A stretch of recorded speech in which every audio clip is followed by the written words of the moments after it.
and then we can edit out the other stuff. Hi. Sokdipi Mai. Happy last New Year. It's Songkran, and I hope that you're all having a really good one, or that you've had a really good Easter. That being said, hi, my name's Desini. I'm the director and the writer of The Hobbit's Hoedown, and I created this panel so that we could get together and talk a little bit more about what it is to create LARPs in a thoughtful kind of way, and so that we could all learn from each other, and perhaps, some brilliant LARPs will come out of the end of this quarantine. Who wants to go next? I'll go next. I'm Hayden. I've been doing LARP a very long time, helped out with Hobbit's Hoedown, have contributed to other projects. I have a lot of experience in sort of contributing design to other projects. And yeah, definitely big on sort of like craft and I guess organization. So that's me. That's my jam. I'm Jack. I run a company, or I'm part of a company called Ukio, which makes LARP escape rooms, which it's like a long form. Like this particular topic is quite relevant to why it's different from other escape rooms. And I've been LARPing for about 10 years. My first LARP was Zeppelin from the Immersive Arts crew, and I was at Silkcraft when the rule was if you got hit in the arm, your arm got chopped off, and you had to like stop using it when it was like very lo-fi and not very aesthetic. Yeah. My name's Matt. I am one half of the admin team for Coram Purim, which is Vampire the Masquerade LARP that runs on the Central Coast in New South Wales. I've only been LARPing for about 4 years, but I started running Vampire at the end of last year because I wanted to move into something that was more social in terms of LARP rather than physical combat. Cool. So today, I don't know if everyone else knows, but we're talking about ludonarrative and game feel in LARP. Now, this is a pretty relatively, I would say, new term, and also it's not something I think that is normally thought about in terms of LARPs, but has been more involved in the like video game sphere, but is definitely making its way to other spaces in which way we sort of think about these things. So I guess I'll throw it to Jack to give us a brief sort of what is ludonarrative and how it came about. Yeah, so ludonarrative is essentially the interaction between the narrative and the mechanics. And I think the easiest analogy I can make is from film, which everyone's more familiar with because it's much older as an art form, which is the plot of a film and the cinematography both are telling a story, and they can tell a different story. And that can be a good thing or it can be a bad thing, depending on how you harness it and what your intention is. And sometimes it's not always important. The term, I think, has been around since about 2007. Please correct me if that's wrong. And it became, ludonarrative dissonance is another big part of this, which is when it goes wrong. And the story you're telling with the mechanics and the storytelling with the plot are at odds. And the player, therefore, is at a loss of what they're doing, which came about because of Bioshock. Well, that's where the first book about it was written, in which the player was given the option to explore selfish mechanics, which was to kill children to get more powerful. But in the plot line, you were only allowed to be selfless, and it caused the game to make no sense if you chose to do that as a player. Yeah.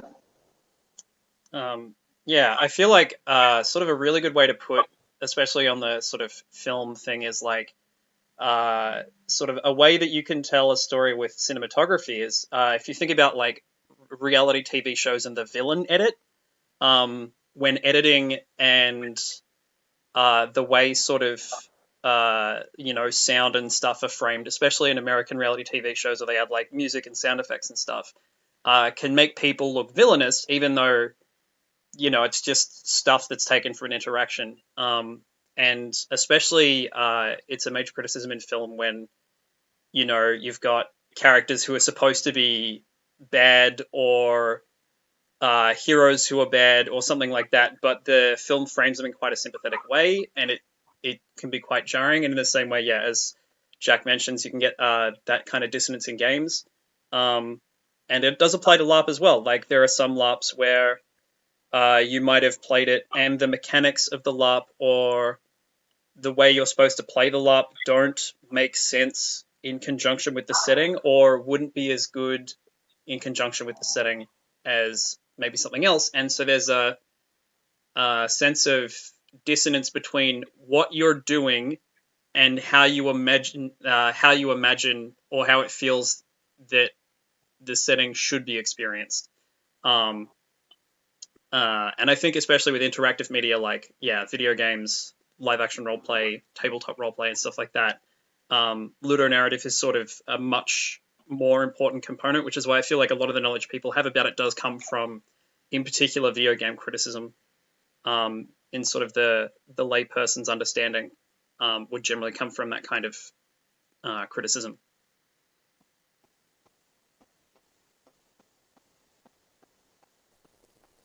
Cool. Matt, did you want to add to that? Not really. I think in terms of definition, that's Jack and Hayden have nailed it. Great. Okay. Well, how about what does why is it worth it to think about in terms of how you build your LARP?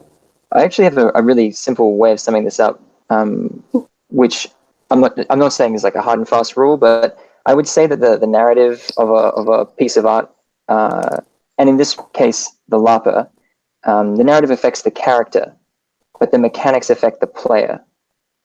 And I think that that's like the simplest way to explain why this is important.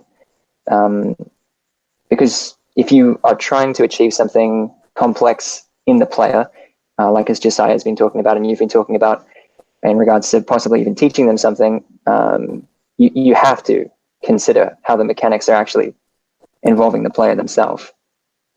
Yeah, I think that's a really beautiful and succinct way of putting that, Jack. Absolutely. I mean, in terms of, as you mentioned, what Josiah and I have been talking about when we talk about narrative and mechanics surrounding that, it's definitely from the position of like, how do we elicit some kind of feeling or some kind of lesson, even if it's maybe not so clear to us or the player what the lesson is going to be learned. The fact that the question is raised in the first place is always a good thing, and also an exciting thing, because I think as LARP writes, one of the important things that you kind of have at the forefront of your mind, instead of is that one of your drives for telling a story is because you want to know what happens, and it's not always entirely up to you, because you are putting some sort of onus on your players to collaboratively storytell with you.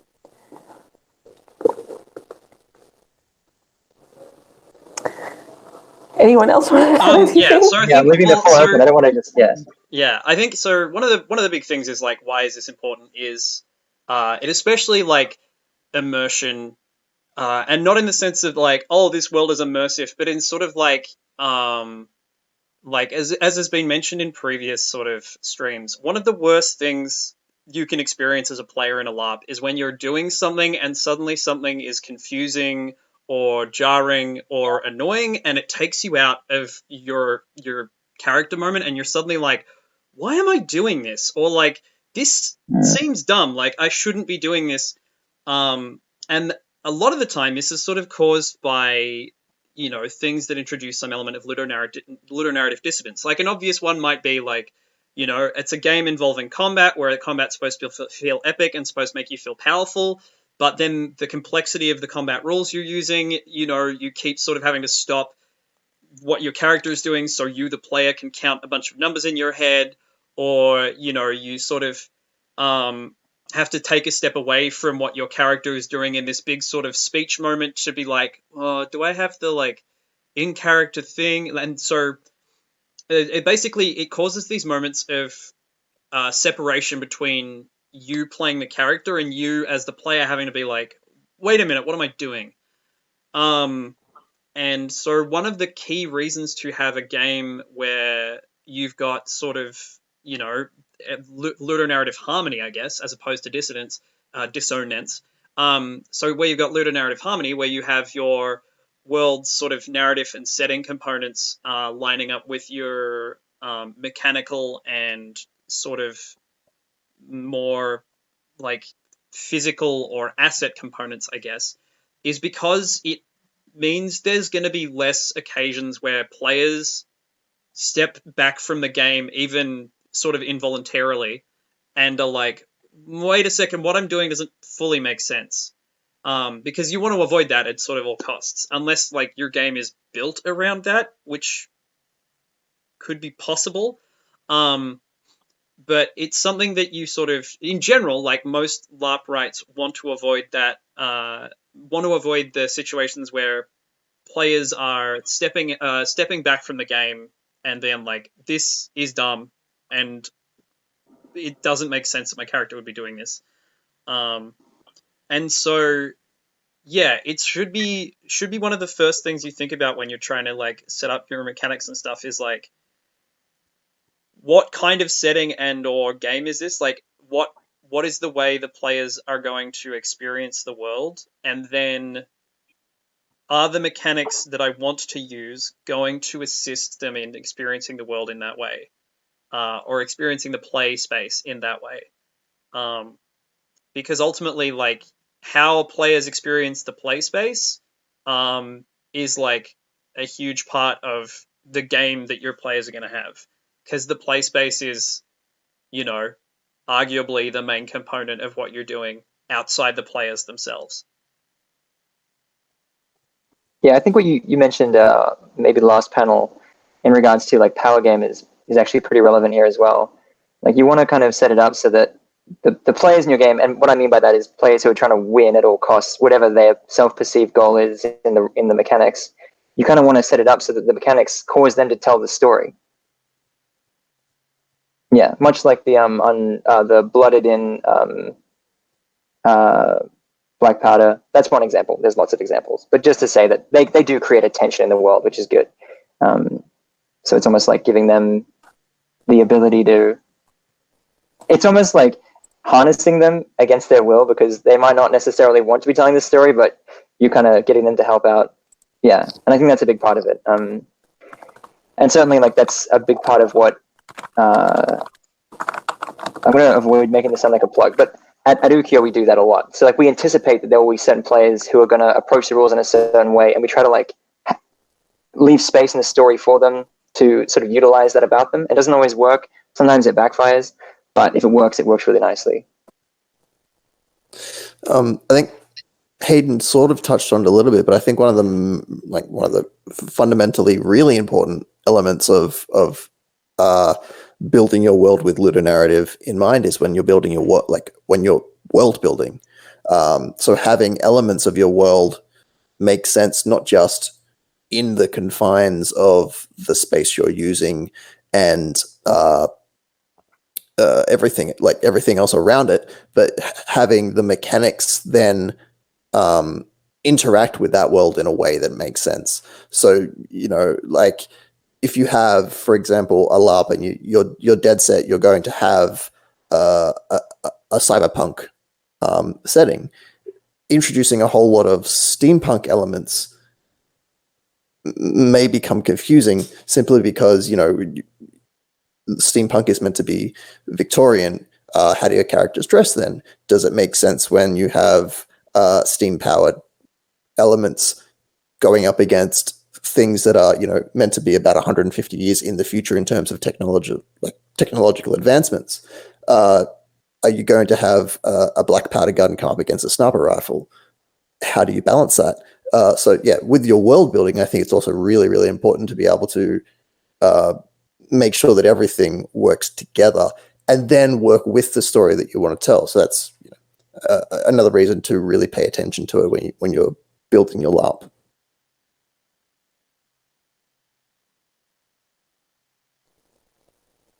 Great. Shall we move on to another question? How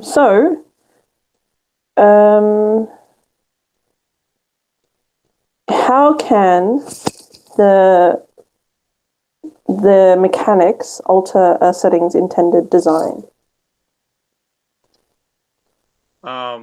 I think so. So the one for me that comes up most immediately is the implementation of magic in fantasy-themed battle games has always been sort of one of the poster children for this kind of dissonance or inclusion, because having a fantasy world without magic for a lot of people is like, oh, what a wasted opportunity. But then it's like, because magic is not a thing that is real in the world, like how do you introduce that into a battle game in a way that is like mechanically fair and in theme with the setting. So varieties of battle games have tried different things, and like sort of even people who don't LARP have all seen that video of this dude chasing someone, like throwing like the spell packets, shouting lightning bolt, lightning bolt, lightning bolt.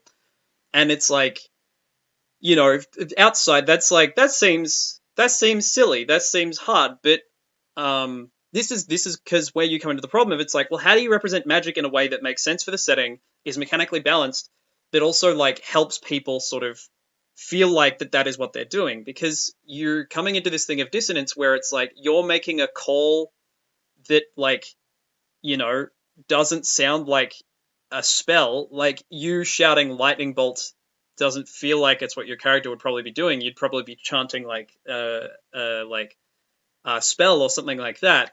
But again, it needs to be something that is understood by all the players. So you have these universal calls, like players calling dodge to each other and stuff like that in game system that allow for that kind of thing. And so, especially in Victoria and in like a lot of the battle games, there's been this sort of this design sense of trying to take as many of those out of character calls out of the game as much as possible, because there's this feeling that they interfere with the experience of the game, because it makes it harder to feel world appropriate or setting appropriate or narrative appropriate if you are having to consistently make these out of character calls. And now different players from different places around the world, or different players from different kinds of game systems, will disagree or agree with that.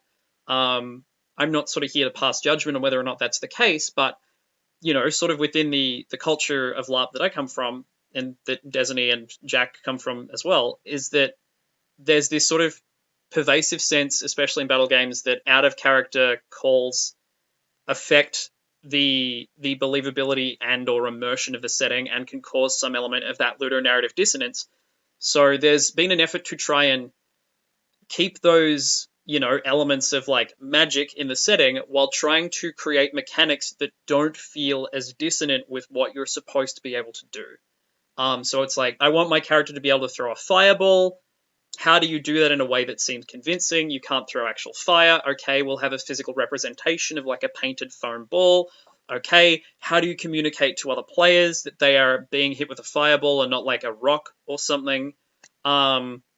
Because rocks are often represented by foam balls, and so you come into these problems of like,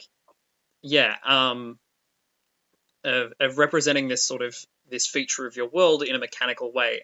But it's not just down to sort of combat and stuff. It's just like, that's a really easy example. Like, another one sort of, and Jack brings up this element of being blooded, in Black Powder Bloodlines, which is sort of like being blooded is akin to being like a vampire in a way. And so these characters who become blooded whether or not they want to be villainous are sort of these like secret monsters. And there is, I would say, ludonarrative harmony in the way that the mechanic has been introduced. Because while I've never played one of those characters myself, I know that for them the game is much more complex and much more dangerous, which is sort of befitting of these characters' roles in the world as a sort of class of afflicted people who are both like concurrently exceptionally more powerful than everyone else, but at an exceptionally greater risk because there's an element of like monstrousness to what they are. And I think that's a great way to sort of introduce this sort of narrative harmony with the setting and the mechanics, because it helps make the world feel more real, and it helps even as a non-blooded player. When I know someone is blooded, I'm more wary of them because I know that if we get into a fight, I'm dead. And that's good. That's how you would want to feel about it. So it helps like the way my character is supposed to feel, which is these individuals are dangerous and incredibly powerful, is also the way myself as the player feels, because I'm like, if I get into a fight, mechanically, there's a very high chance I just lose. Even if I'm a better fighter than them, their character is more powerful and I just die. Which is great. That's what you want. That's like that ludonarrative harmony that you're aiming for. Yeah, I think an easy way to think about it is that in regards to the mixing desk, several of the sliders are actually pretty much communicated purely through ludonarrative. So, and the one key example here is what you're talking about is like how to what extent is the game an immersive simulation or a symbolic abstraction? So once you've decided that ahead of time, I guess the key thing here is your intention. So your intention with the game is completely communicated in regards to how the mechanics and narrative are working together.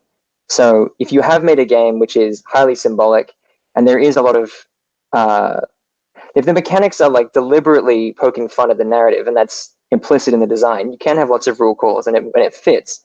But if you are trying to make a simulation of a period, then the less calls, the better. And that's just a simple linear line. But that also applies to the other side, such as like pressure, like how to what extent are decisions meaningful. So in the narrative, if the decisions are meaningful, but your actions are of little consequence, like if there's no permadeath, or if combat is actually quite forgiving, back to Nerf darts, like if it actually doesn't feel like it has any weight, then you don't really have a game where decisions are that important, truthfully, in the mechanics, which is why I understand you've opted for band guns in a cowboy setting, because you want mechanically the game to have the same level of consequence as the narrative. And the last one I think is clear there is the competitive versus cooperative. If the plot is supposed to be about teamwork, but the mechanics don't reflect it, then and just staying on Black Powder, the Blooded do a really good job of creating an overall tension in the entire game world. Just that one aspect. Every bit of combat seems like suicide if you're not sure if they're blooded or not. And then also the cooperative and competitive aspect of that game comes down to how crafting works, where you have to band together with your own pocket in that game to survive, which is really good. It does create divisions in regards to like food lines and supplies, and that part of it I think is masterful.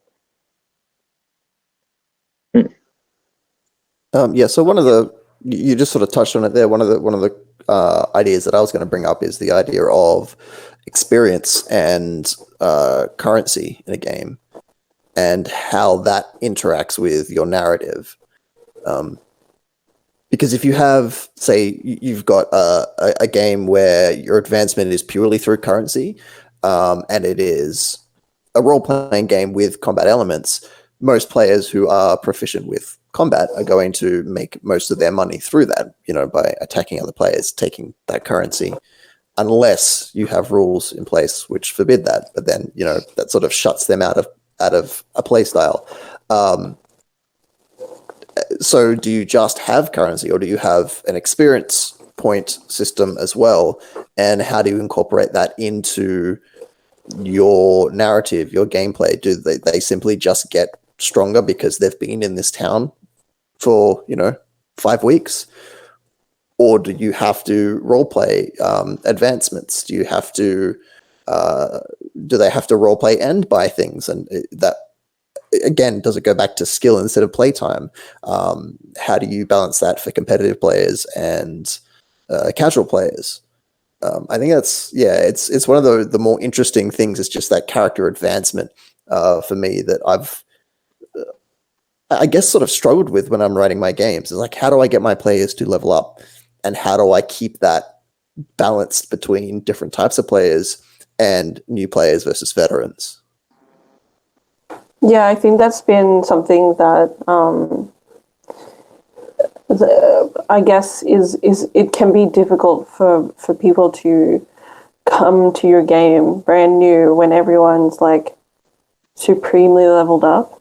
And it can make you feel like you're automatically at a disadvantage, just because you're just everyone else has been there for longer. They've ticked off a little bit more of their attributes than you.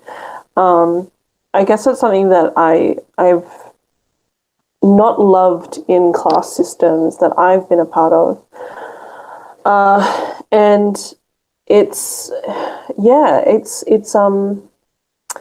it's strange because I still think that they are worthy of like having in LARP settings, but it does make it a little bit awkward to bring new blood, fresh blood into your player base if you have a recurring LARP that requires your players to advance through skill and class.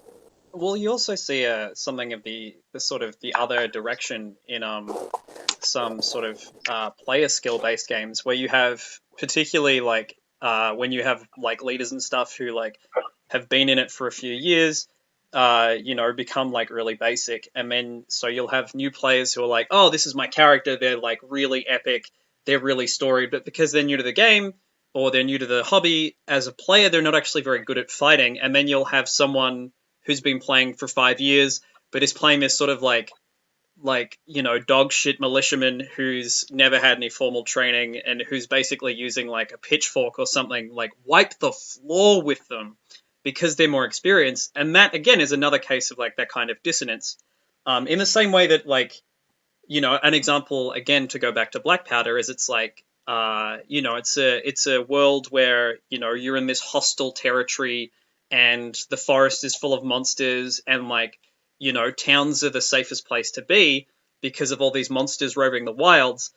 But because those monsters need to be portrayed by players, and those players are wearing these costumes that are basically meant to simulate a creature that is not a human. If one of those monsters is chasing my character, the most expedient way for me to lose them is to run through the trees because they are more likely to get tangled up in the forest than I will. So what has actually happened is the forest is the safest place to be because if monsters attack you, you just run into it and they can't chase you because their vision is limited, or they've got all this extra stuff on them that slows them down, or they get tangled and caught in stuff, or they lose pieces of their costume. And that's weird because my character is supposed to be afraid of the forest, but me as the player is like, no, this is the safest place for me to be. If I get attacked, I just run into it.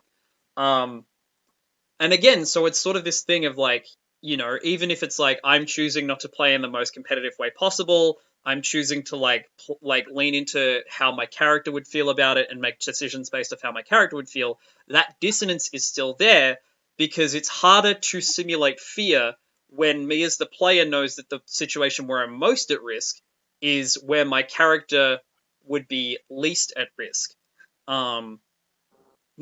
Me as the player is most at risk in a highly populated, well-lit area where it's easy for a single monster to cause a lot of chaos. Whereas me as the player is safest running through the trees in like the middle of the night because, I see better in the dark and I'm not wearing as much shit. But then my character is like in the opposite situation. In the world, he's at most risk in the forest because it's a hostile area, and he's safest in the towns because like that's where humans belong. And that's a really hard problem to get around because it's like I have been responsible for designing some of those costumes, and in the design process I've been like, cool, I'm aware of this problem, how do I fix that? And I'm like, how do you fix that? And there will be some problems like that you come up as a LARP designer where it's difficult to fix it, and you just sort of have to hope or advise the players of that and just say, like, we know this is a problem, it's difficult to work around, you know, maybe just, like, lean into your character's decisions for this one thing and we'll try and make up for it in other areas. Like, some of these problems are genuinely hard to solve. And there will be some battles you can't win in that regard. And so you've just got to sort of take the loss. And look, maybe I'll figure out something, or maybe one of the other people working on monsters will figure out something in that one example. But yeah, it's important to sort of look at the way your game is going to be played and figure out, you know, what are the, like, are there any situations that are going to cause your players to be like, that are going to give your players cause to be like, oh, this thing that's supposed to be like a certain way for my character is actually the opposite way for my character. And does that like situation come down to something you as an organizer can solve? I guess like just as a question, I don't really know the answer to. Like, do you think there are instances in which or any of you think that dissonance in ludonarrative is actually advantageous? And the only example I can think of is Monopoly, where it's like the game's like, it'll be a fun game about capitalism, and you're like, this sucks, and it's like, yeah. Absolutely. I think it can be used as a narrative tool. Yeah. Something that I was talking to Josiah about yesterday when we were having our chat about death was, you know, even though we are trying to create a mechanic that supports death or explores death, he was like, he brought it up quite geniusly, like, does it therefore, can it make a narrative in the absence of funeral rites? So that, you know, if we are making a point of putting emphasis on death and saying, you know, okay, well, there is going to be an undertaker, there is going to be someone that, you know, prepares the body for a funeral, does it say something when we take that away from someone? Does it say something when we reef that narrative away from someone? And I think, therefore, it's very useful to think of in terms of it being used as a storytelling point.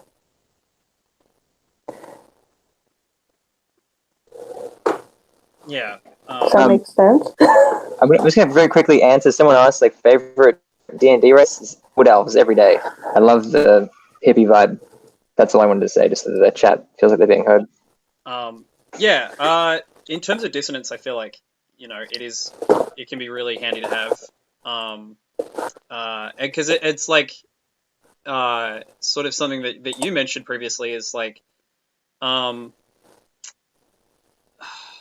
and I mean, I don't actually know if this would be dissonance, because this might actually be an example of harmony, depending on the way you look at it. But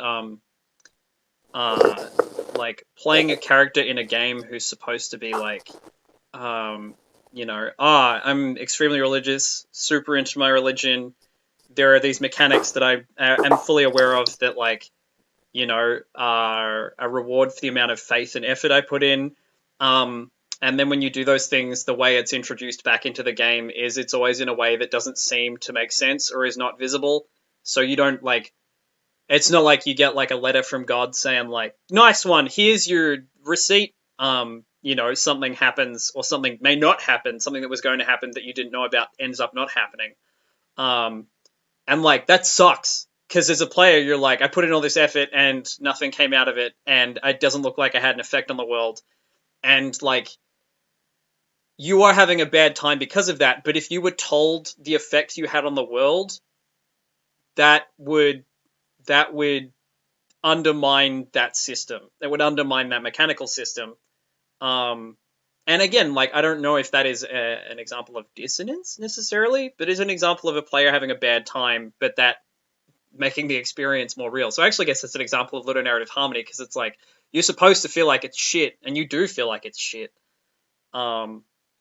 Whereas, yeah, if you could sort of tell players the effect they have, that would be an example of ludonarrative dissonance, because suddenly, like, this person's character is supposed to be like, no, nothing I do matters, but they're like, good, yeah, stuff I did mattered. I don't know. That's actually, yeah, it's like, I'm 100% sure there are ways to include it. I'm just like trying to think of an example.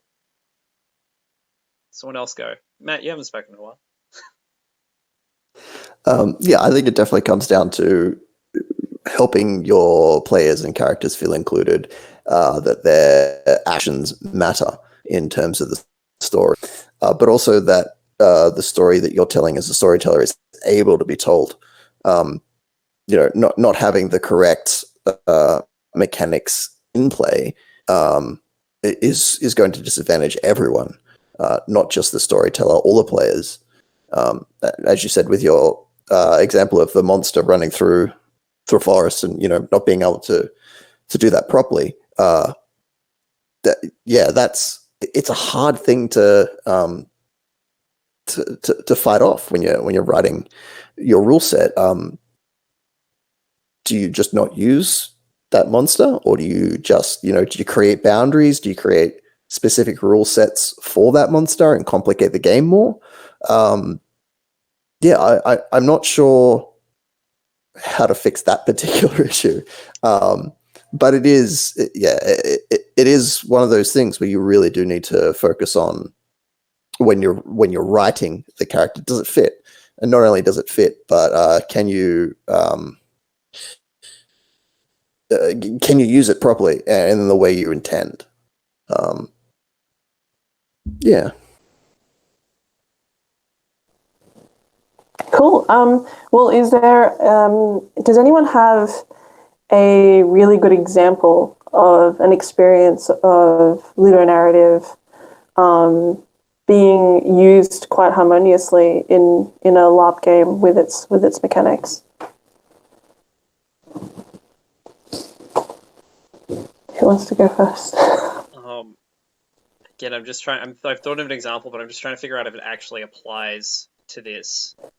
But it's one where it was like, I recently was sort of trying to design a monster for Black Powder actually, and I was like, it's ended up sort of being scrapped, but it was like, there were disagreements about how it would be built, and I was like, I don't know if I want to build it this way because I don't think it's good for the person on the inside. Like, I think it's fine to just have it be done this other way that I would do it. And it might be like, it's sort of, it was basically about like the safety of the person within the costume weighed against the comfort for wearing it over a long period of time, or like how much effort it was to wear for a long period of time. And it was sort of like, it's a hard conversation to have, but it was like, because I was like, if I do it this way, it's like, I think it would be safer, but it like, they're in more danger from other players, but they are much more able to navigate the environment.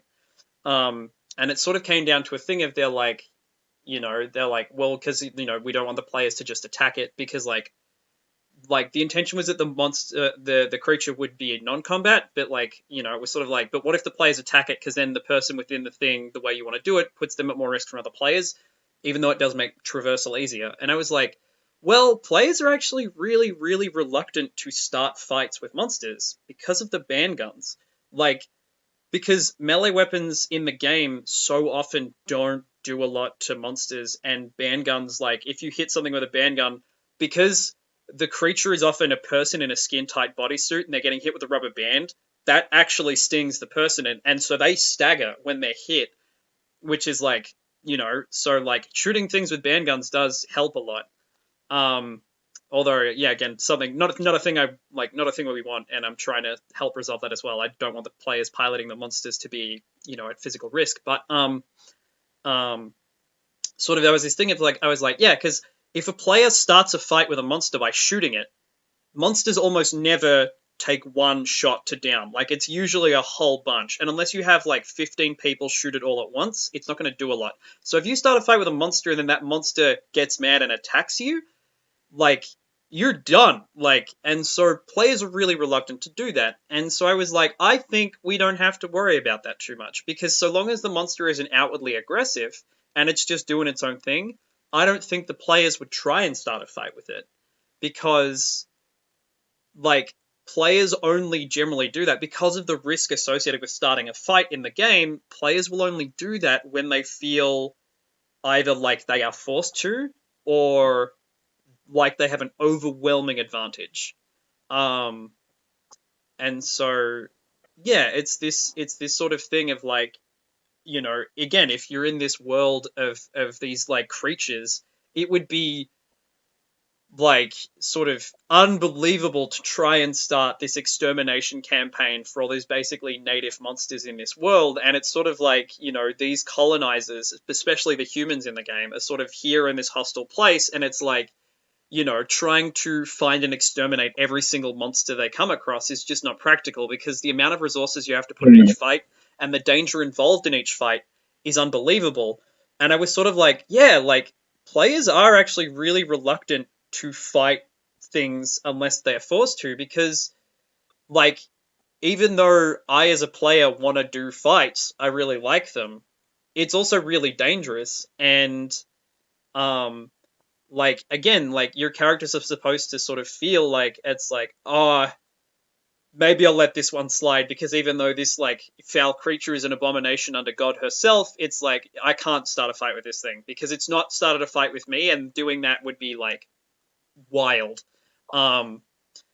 And yeah, so that's sort of more a way that like people interact with the setting, and it's made the setting feel, it's in some ways, and I don't know if every player has gotten a sense of this, but it makes the setting feel almost like a world with an ecosystem, because you've got these monsters, some of them that actually aren't hostile to players on their own, that sort of roam around and do their own thing, and the players don't know what they're doing, but the players can't chase them or fight them or find out without great risks to themselves. And so sometimes there are just these things that you see around the place where it's like, this is a living world that like, and, coming from the colonial perspective, you're like, I want to subjugate and like, reorganize this world around what I know.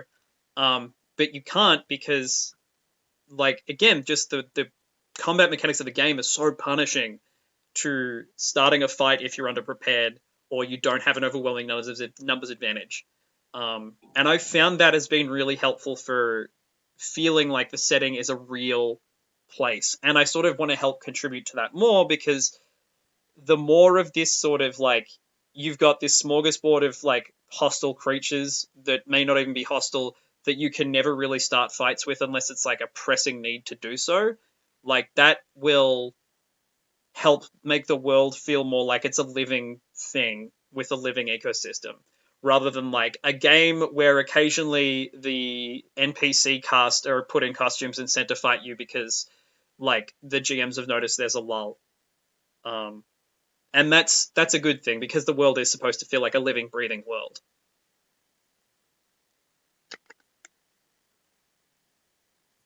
Yeah, I think another a good example for me would just be After the Fall, and in regards to there's just this shortage of resources. It just created such a tension the whole time, and like you didn't feel like you could trust anyone. And I mean, that's like it's obviously a very simple one and tried and true in an apocalypse setting, but so effective. Even not wanting to shoot someone because you've only got 4 bullets, then you might hate that person, but you might hate someone else more. So you might not shoot them for now. Not only that, but like, it was the currency as well. So it was sort of like, you want to shoot someone? Cool. Do you want to eat later? Think about it. And if someone shot you, you knew that you deserve it. Or, well, maybe not in all cases, but yeah. Yeah. But especially, it also made every miss, because Nerf guns miss so much. Like, every time because I was an NPC in After the Fall, every time I watched players try and machine gun us down and like miss us 6 or 7 times, I was like, that's so much money. That's so much money you're not getting back.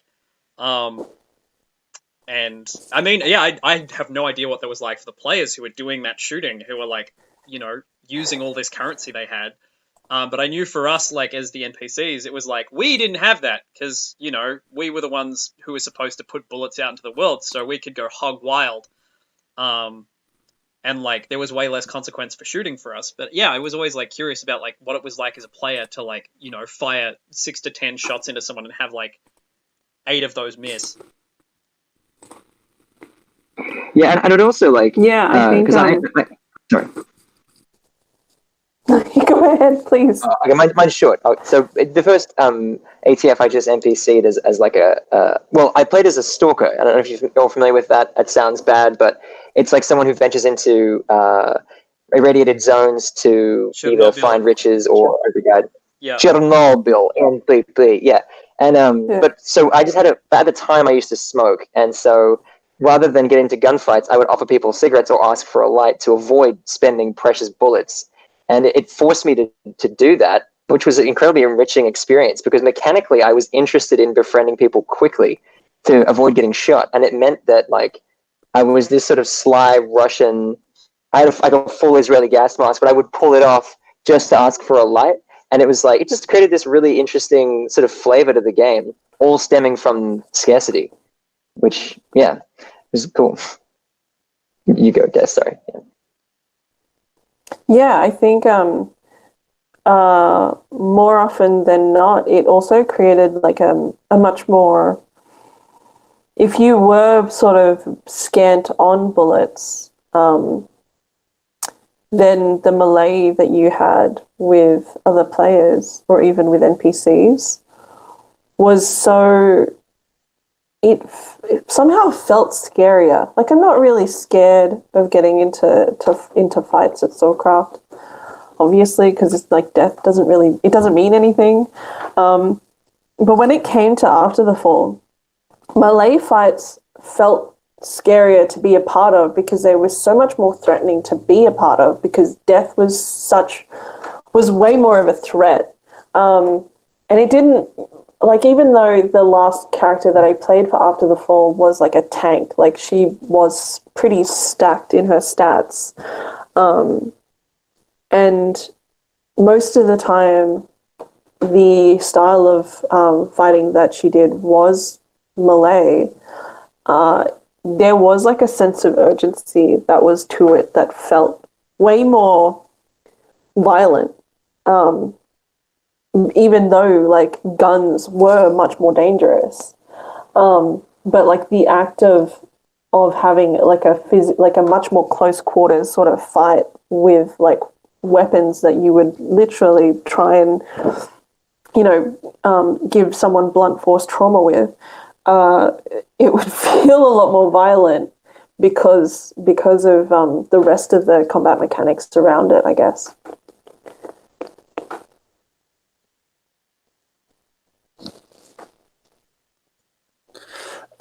So I think an example that I've seen of mechanics where it really helped the narrative was a class system for weapons, where you had, for example, your fighters that were allowed to carry two-handed weapons weren't allowed to also stack up on heavy armor, for example, because those two together are generally a recipe for a lot more power than what other people can put forward with, lighter armor and shorter reach on their weaponry. And I know there was a lot of complaint about that at first from the player base. Hey, we don't think this is fair. I have all these weapons at home, physically represented. Why can't I use them? And I was like, well, you can. You just pick a different class. And there was a little bit of pushback from the player base at first until they actually got to see it play out. And it did a few things. One, it helped really balance the combat, I think, because you had newbie players come in and they're like, well, I want to use my big polearm, so I'm going to have to wear lighter armor, but that means I'm also faster, so I have reach and speed instead of reach, speed, and a whole bunch of HP as well. But the other thing that it did was it made it easier at a glance to see what class people were, not just from their costume, but also from their weaponry. If they had a bow and arrow, they probably weren't playing a fighter or a mage. They were playing some sort of rogue, some sort of ranger. and it made people sort of tentative to pick their fights depending on who was in certain groups. You know what I mean? They could see at a glance, okay, that's a group of 7 heavy armored people with rifles. Not going to attack them because I have a dagger. But it also allowed them to team together. Hey, you know, we're going to work together for this combat and attack that camp over there because they're very, very low on healers or support characters, because we had like clerics and paladins, which I think it worked really, really well because of that. Like it helped people facilitate working together. It helped that social interaction, but it also helped make the rules invisible, like I said, on Saturday's stream. I guess it might be worth mentioning, like, in games where the narrative isn't attempting something particularly lofty, achieving ludonarrative harmony can be more straightforward. Like in battle LARPs, just having fun, accessible, and very playable mechanics is great ludonarrative harmony. If the desired outcome is to have like nice flowing battles and an exciting chain of different like victors and losers, then that's all it takes. And I guess it's important mentioning that not every game has to be aiming for something too I guess I'll use the word sophisticated, but maybe that's derogatory towards battle LARPs, which isn't intentional. But yeah, so I mean, if the themes and the narrative are trying to convey things which are really detailed and very specific, then the mechanics have to go along with that. But if the goal is just to give people an escape and have fun, then the mechanics really more about playability than plausibility. Yeah. Yeah, I think the thing that's been kind of interesting to think about in terms of, I guess, more on the scale of role play, a higher role play sort of heavy game is the rule of cool. So the rule of cool is basically like, if it doesn't exist in the game mechanics or the game rules already, that sometimes doesn't have to matter. If it's cool enough that everyone is on board, then everyone's on board. I guess the example for that I have is when my first Black Battle and Bloodlines LARP game, and I suppose also Hayden's, was when we had the autopsy of the Deacon and also of Brendan's character, the Chevalier. Both of them were murdered, in cold blood. One of them was much more of a mystery than the other. One of them was in broad daylight in the steps of Old Adelina, and everyone was witness to, and the other one, I think, happened perhaps somewhere in a forest somewhere, and it was like a poisoned dagger, and also someone poisoned him with something that he had consumed. So someone really, really, really, really wanted that guy dead. But for me as a player, I saw that as an opportunity, as being like, well, I play a surgeon. Like, historically, a doctor or a surgeon would be able to do some sort of, coroner's report. So I kind of took that and went to a GM, asked them if I could conduct something like this. And the GM looked at me for a second, was kind of shocked at the request, and then they were like, that would be so cool. And then they immediately were on the earpiece being like, hey, can we do this thing? And then they, they were like, all right, yeah, we're going to do this thing. And then I was like, all right, okay, cool. Well, let's go off into this room. And then they got the NPC that played the Deacon to come in and lay down on a slab for me. And it was a good sort of flexibility on their behalf to really embrace the play that I was trying to give in the game for the benefit of my own play and also everyone else's. And I think that they really nailed a sense of I guess in investigation within the bounds of their LARP, which might not necessarily have been the aim, but it became something that was told through that story and then became a mechanic in of itself, if that makes sense. Yeah. Well, Yeah, and I think, sorry, I was just like, as an example of ludonarrative harmony in a game sort of with no combat elements, I actually think a good example is The Hobbit's Hoedown, which, like, even though it had very, very few mechanics, one of the sort of main ones was the division of the player base into the 4 families, which meant that, like, if you were part of one of the family groups, you sort of knew your own family pretty well, and then most people had, like, out-of-character friends in other families, so people already had these connections. But because, apart from Designee, who was in every group, every one of the other players was only in the group for their own family, each family sort of approached game preparation differently, and as a result, each family sort of had a different culture coming in, even though they were sort of all after the same thing. Like, I remember particularly, like, the Bluffwaters had sorted out this whole family tree and all knew everyone's names in relation to each other. And then, like, in the Higgledies family, it was like, which was the one I was in, it was like way more haphazard. A lot of the family ties we had were straight up just lies. We just lied about how we were related to each other, and it didn't matter because that was fun. But like, we were the only people sort of affected by that.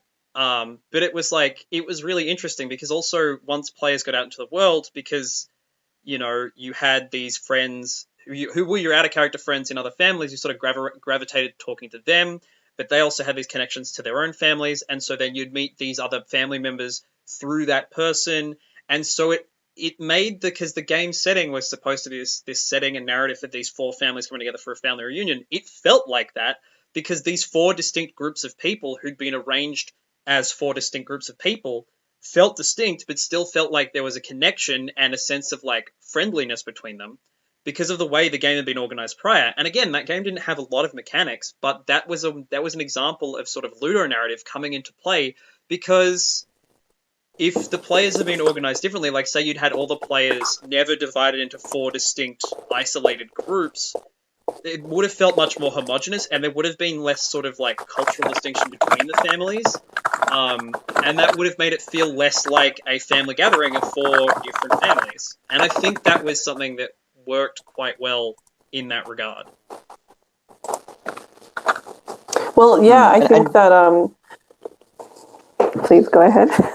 Hold that thought, a bit mine short. I just want to say that, like, in regards to them, back to the black powder point of them reacting to your investigation and then adding mechanics for you in real time.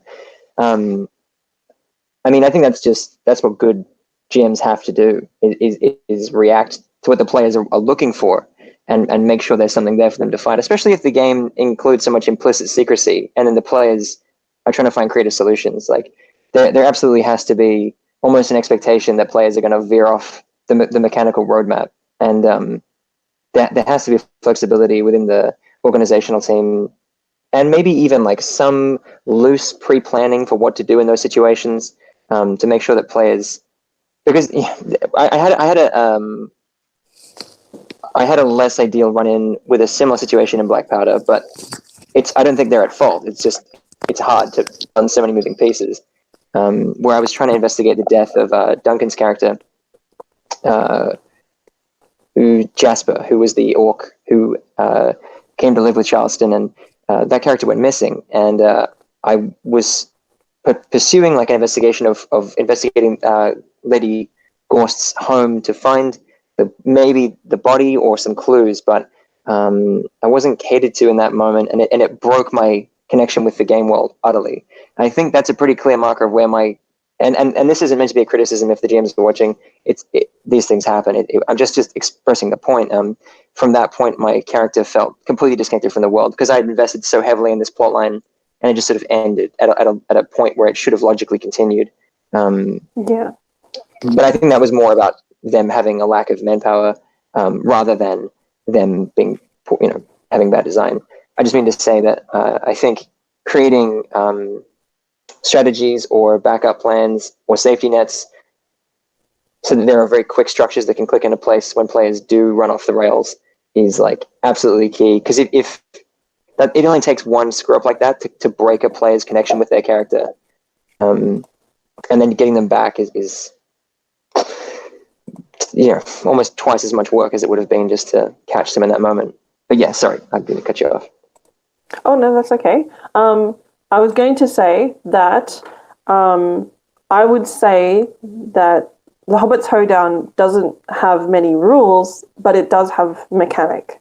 Like, it does have a good structural of mechanics that surround it because of the difference between the two. But just tacking on to what Jack said, I guess I had a similar thing. I know that I've expressed this to Jack and perhaps Hayden at some point or another, where, the last Black Powder and Bloodlines game, I had a similar thing where it felt like I was at a standstill as a player because I was trying to do more of the investigating that I felt like I was much more allowed to do from the game previous, and then expected to be able to continue in a similar vein. And so when it came to researching what was happening with the coloured hands and their significance, and trying to like conduct like a scientific and also some kind of religious sort of like experimentation that was happening, I was frequently, as a character, just being met with brick walls, and that became frustrating because it felt like two things were happening. It felt like either I'm not doing the right thing, and now this just feels like an actual job, and I'm doing work, and I'm supposed to be at a LARP.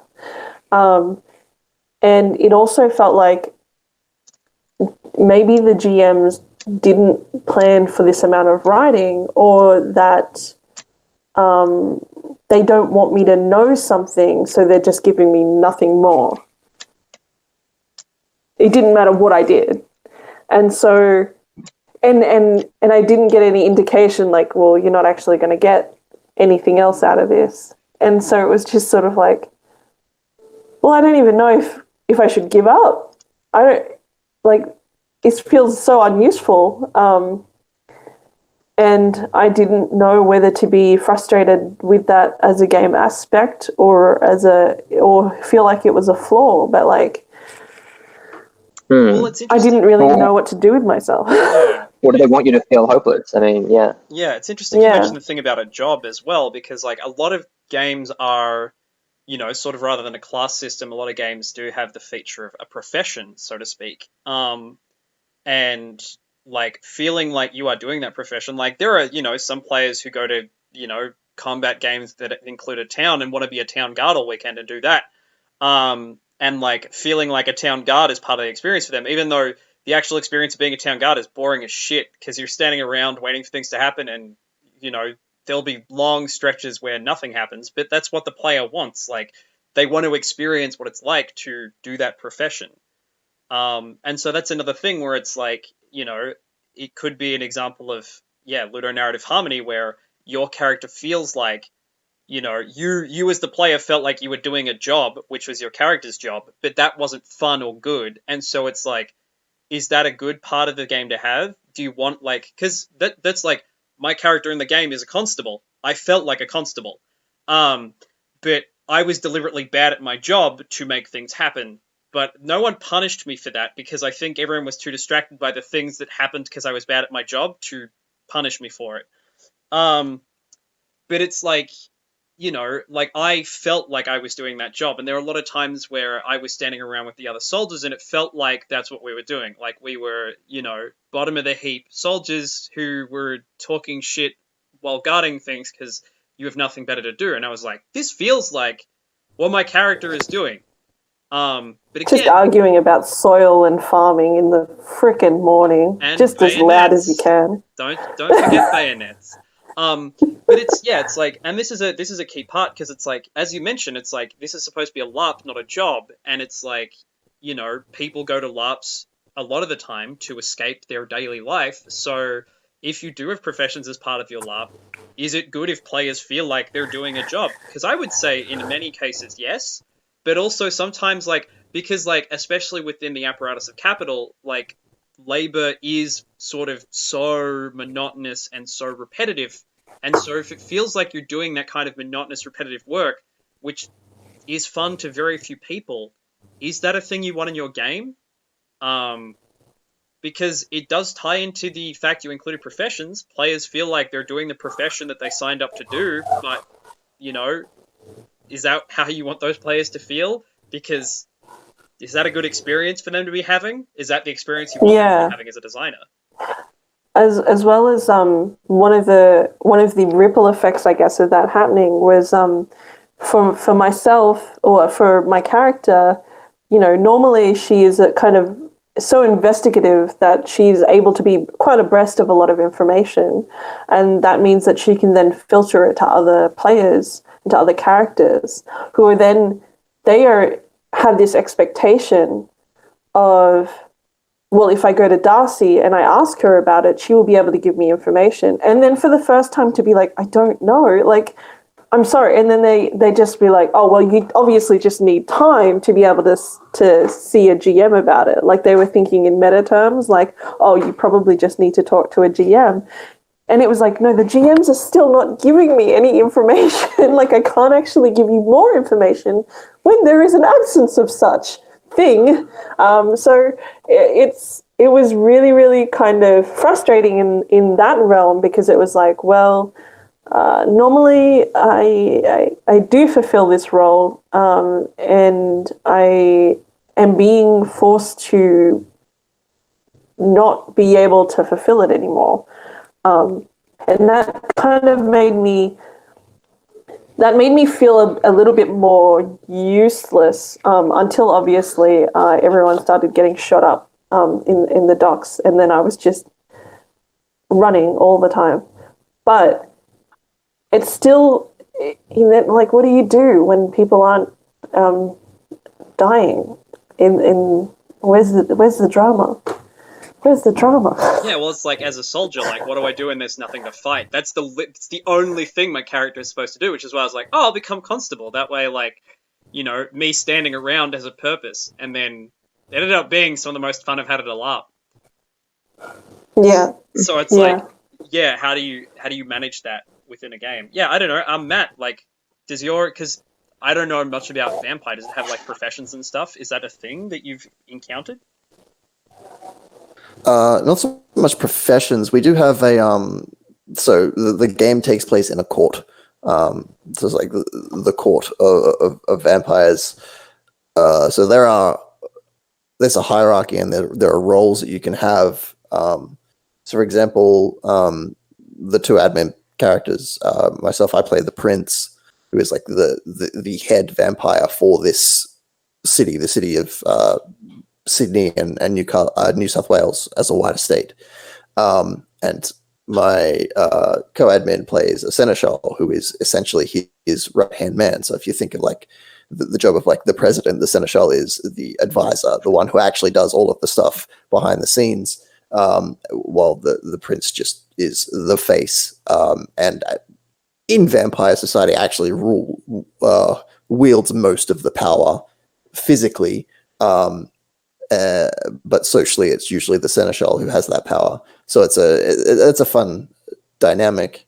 I think, jobs themselves aren't really an issue. We have like court positions like harpies and justicars. Though justicars are higher up, the players can vie for, and you know we've. In the last game that we played before the whole shutdown thing happened, we had players vying for positions within the court, which is one of the ways we introduced some sort of conflict between individual players because they were really latching on to the social aspect and the getting along and working together to take down the admin characters in their stories. So I mean that's fine. That's what we want. But they were really working well together. And in the world for Vampire, it's not quite how it's meant to happen. So we introduced a little bit more conflict to sort of push that along. To expand on what Des was saying, though, I've had an issue at a separate game where I felt really useless as a player. It completely sucked me out of the game, and it was something that we'd been working on for quite a while.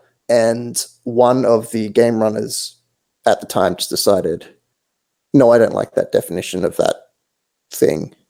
I'm being really vague here on purpose, but essentially they changed the rule on the fly for 4 players, which completely destroyed a story that we've been telling for about 3 months. And so we were just standing there in the middle of a field like, well, what the fuck do we do now? That's 4 months we've wasted. And now we're locked into some other thing that we weren't telling. And somehow we're a bad guy to about 50 other players now for some reason, because you've changed the definition of a mechanic. So that was really sort of like gut wrenching, because like, well, how do I resolve this issue without just complaining? Because like, is that what I do? Like, do I just walk out of the game, or do I have to completely rewrite my character arc and the character arcs for 10 other players? Yeah. So I think realistically, it comes down to consistency, right? That's what we're aiming for. So if consistency and like permanency or persistence, I guess. Like you want your mechanics to stay coherent and rational, but also you want some sort of permanence for the actions of your character. So if they do something, it should stay done. You know what I mean? There's that consistency has to be there. Otherwise, what are we doing? It kind of makes me wonder if like we should be developing tools which allow players to give feedback on and to understand the so GMs can understand the gravity of those kinds of decisions, because from the GM's perspective, it must have made sense from some perspective, but it's difficult to know sometimes in which cases a player is upset because they didn't get their way, or because you've just ripped a core part of their entire experience away from them. And and I don't know if that was because of a lack of communication to begin with. Like, is that how the entire admin team saw that, or was it that one subset of the admin team decided, I don't like that, I want to do it this way instead? And it was kind of, it was very frustrating, but it was kind of, it just threw me. Have I been confused this whole time? Do I not understand the rules of this game? And have I been pursuing something almost behind the back of the actual story for 4 months? Or has it just been ripped out from underneath me? That's communication, consistency is all really, really important. The expectation setting as well. I think that, as we all sort of know, it's so important. And I think that, I guess from a player perspective, I could feel like your agency is being really taken advantage of or exploited. I like, again, as Jack said, there might have been some kind of sense that it made to the game organizer. However, like at the same time, it's obviously not been completely and cohesively communicated towards you who it's affected the most, Matt, you know? Because obviously you feel like that it wasn't being like, you weren't being really met. Even if it was something that was going to be reasonable, they just said, I'm doing it. So I was, Yeah, and then everyone else can just suck eggs.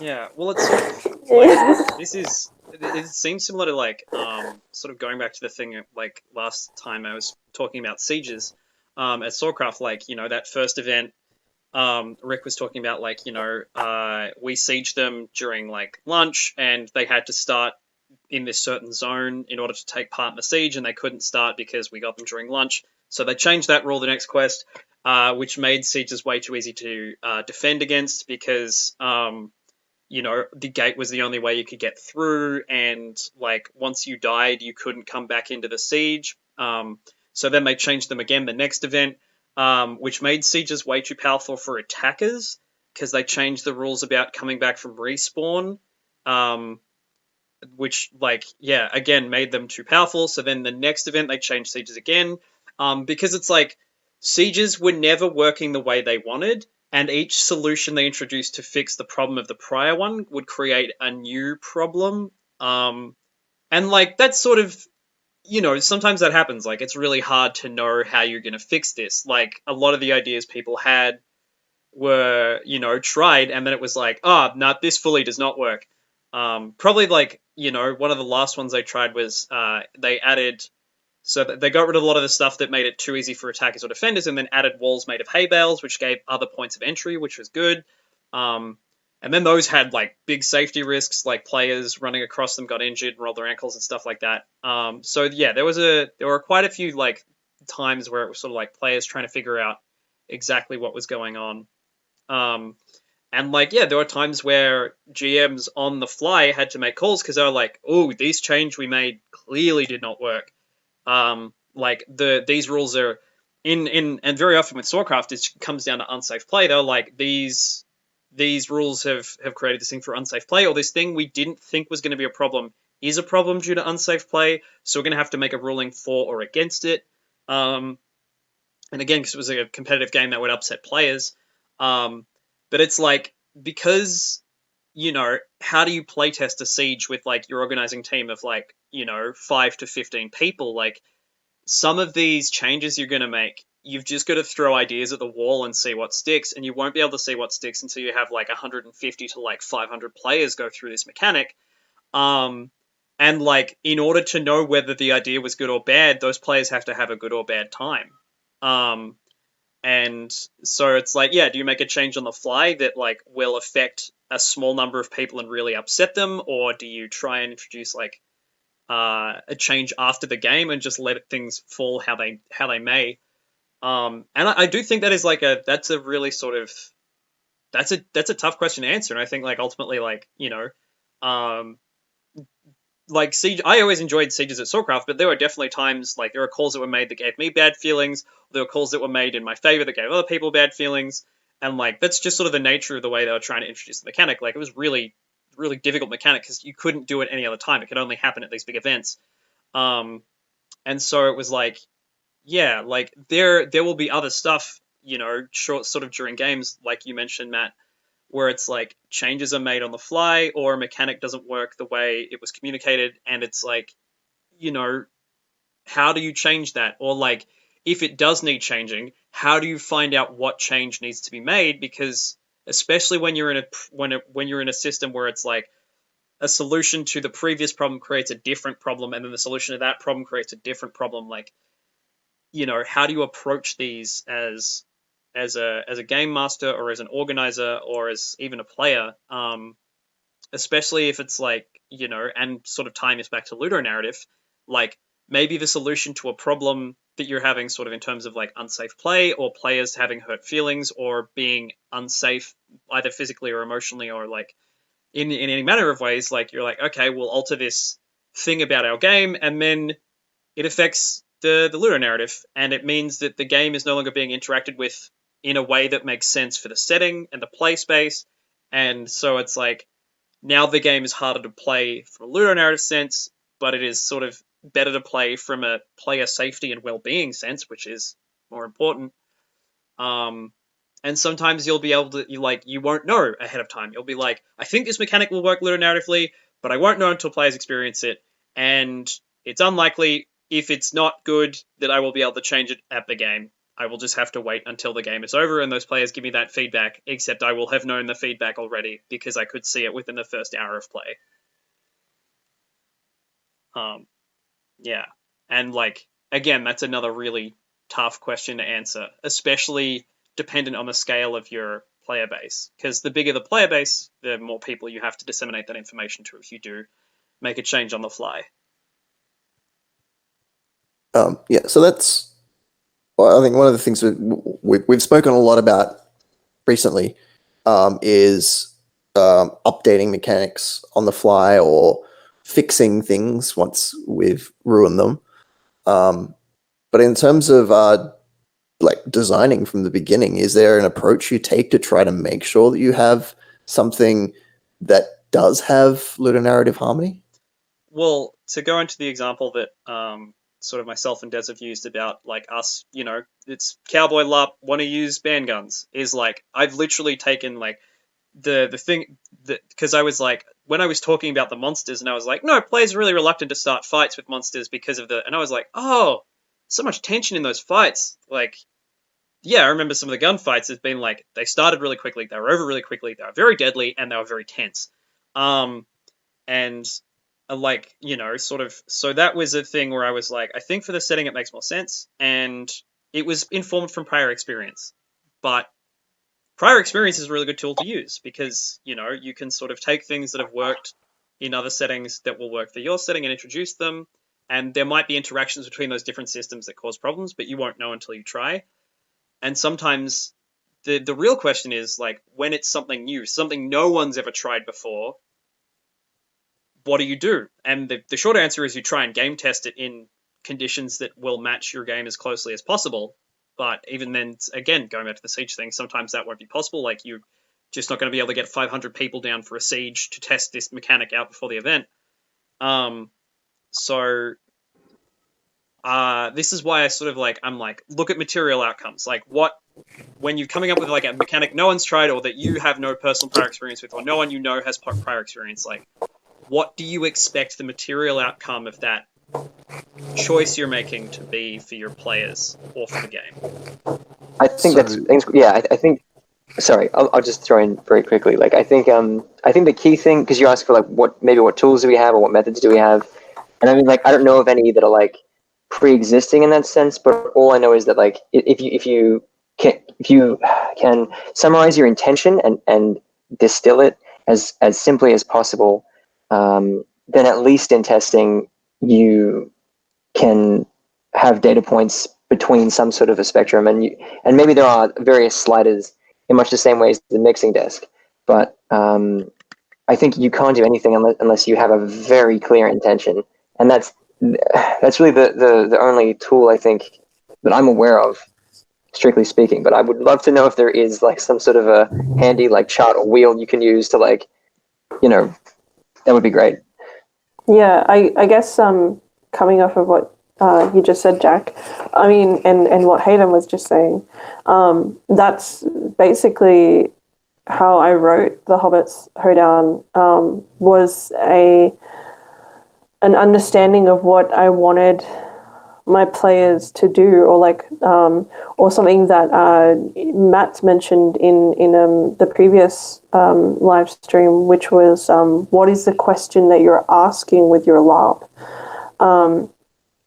And so once you know what question you're asking, and then you've looked at your mixing desk, it does become this sort of okay, these are these data points here that I'm trying to get across, and the rules are the vehicle in which you try and transport all of your mixing desk ideals, and also in the ways or how you're trying to ask the question that you're trying to ask your players. For example, The Hobbit's Hoedown was asking the players if they could set aside their primary sort of experience of LARPing, which has been mostly completely competitive, and could they learn to play a game differently by being completely cooperative, by supporting each other in gameplay? Could they ask themselves to learn new skills, whether it be cooking or a new instrument or singing or sewing, so that they've got something to wear to the Hobbit's Hoedown? And sort of really trying to prop people up and have the community sort of prop each other up so that they could feel like they were in a space that they could learn new skills, and that they would be supported. And it wouldn't really matter if it was done badly. What mattered was that everyone tried, because at least you're going somewhere, and we're going there together. And that was the importance of that LARP. So from there, the mechanics are quite, or the rules rather, are quite bare, but it's only because the mechanics are there to create a space for people to create with each other very freely, and to be encouraged to world build with each other, and have the confidence and the support to be able to support each other in such an improvisational sort of environment. So yeah, definitely there are ways in which you can get to that space. And I guess the tool that I will generally tell other people who are maybe making LARP, or even if they're doing like costume design, if they're doing any kind of design or creative process, is to note how you are doing your creative process. Understand what it is that you do to be able to get to the place where you feel like you are creating something worthwhile, so that you can go back and replicate it. That you can sort of ask yourself the question, that what is my LARP trying to do? That you can go ahead and then look at the mixing desk perhaps, and then you can start to piece together maybe like an inspirational mood board or whatever it is that you want to do, or that you have a meeting with your other writers or your organizational team, whatever it is that like how that takes place sequentially for you, that makes sense. That perhaps it'll help you to get to that sort of conclusion. Does that make sense? Yeah. So would you say that it's safe to say that you would follow like a top-down design model where you have your concept first, and then you go, this is the story I want to tell. How do I make my mechanics tell that story? Yeah, I mean, I guess it's a little bit of both. I like the skin of a thing, so the genre of the thing that I'm trying to do, and then I think like, okay, well, how is that genre typically played out? And then I look at the tropes of something, and the cliches of that genre, because in normal writing, in script writing, in screenwriting, in plays, books, novels, etc., tropes and cliches are boring, but in LARP they are fantastic. And so I use those as tools to sort of say, okay, well, how do I get my player base to best represent these qualities to each other? Just a minor point. Oh, sorry. Mine's off topic. Maybe you go. Oh, okay. I just so it is sort of a mix of top-down and bottom-up design in that way. Yeah. Yeah. I do that first part, but that's where I start. I always start with my mechanics, and then once I get, I have my genre. I do like to stick to a genre. I want to make a cowboy LARP, and these are going to be my mechanics. And then once I nut out what sort of mechanics I like and how I think they're going to interact with one another, I look at it and go, okay, what sort of story can I tell now? But I know a lot of people do it the other way, and that's totally valid. It's just I find it interesting to see what ways people approach it, because that it's interesting to see how people think in that way, and sometimes I find that doing it the other way to how you're used to yields very interesting results. And like I'll sometimes force myself to start the other way, and I come out with something completely different, but it's still a cool process. I really like seeing how other people work. I'm just gonna say to Vera, no. Yes. So I guess I mean, with my stuff, I guess I look at the skin of the genre and how I want it to be played, and then the story kind of fills out from there. I mean, that happened with the Hobbit's Hoedown. You know, at first it was just sort of like, wouldn't it be cool if there was a LARP in which we were all just hobbits and we hung out and ate stuff and we played games? And then a lot of people told me that wasn't a LARP for a very long time, until I was like, how do I make people stop saying that? Well, I think, like, just from the external sort of view of the process that I've seen you undergo, and I think it's similar to the one, is it's sort of like setting, and then it's like, okay, well, within this setting, what kind of game is fun to play? And then once you got that, it's like, all right, so what story works within both of those two prior things? Setting and then mechanics. Yeah. And then, Yeah, absolutely. I would say that's correct. I mean, you've been there for both times that I've written a LARP, so it's even technically 4 times. Technically, yeah. Yeah, because there was Splop 1, Hobbits, Buffy, Splop 2. Yeah. So really, it's a matter of what flavor do I add? It's kind of like, I guess the story for me is, it becomes like the finishing seasoning touches that I start to then really like zhuzh my dish up with. But it's, for the Hobbit's Hoedown, it really came down to, okay, well, how do I make my players interested in each other? How do I make them interact with each other? If I want this to be a LARP in which they need to be social creatures, how do I do that? And, you know, from most of what, you know, the Zeppelin team have mentored me through, was that a key part of doing that is conflict, like belonging to different groups or factions, so to speak. But obviously I'm not trying to create conflict. I'm actually trying to create like a real sense of harmony. Conflict. I would actually disagree. I don't think conflict, I don't think that's a conflict per se. Yeah, however, it's like a lot of people were like, and I'm sure you even remember some of the comments that we started to get when we launched the LARP was, where's the conflict? Well, people complained that there wasn't enough conflict. Well, yeah, exactly. Two people.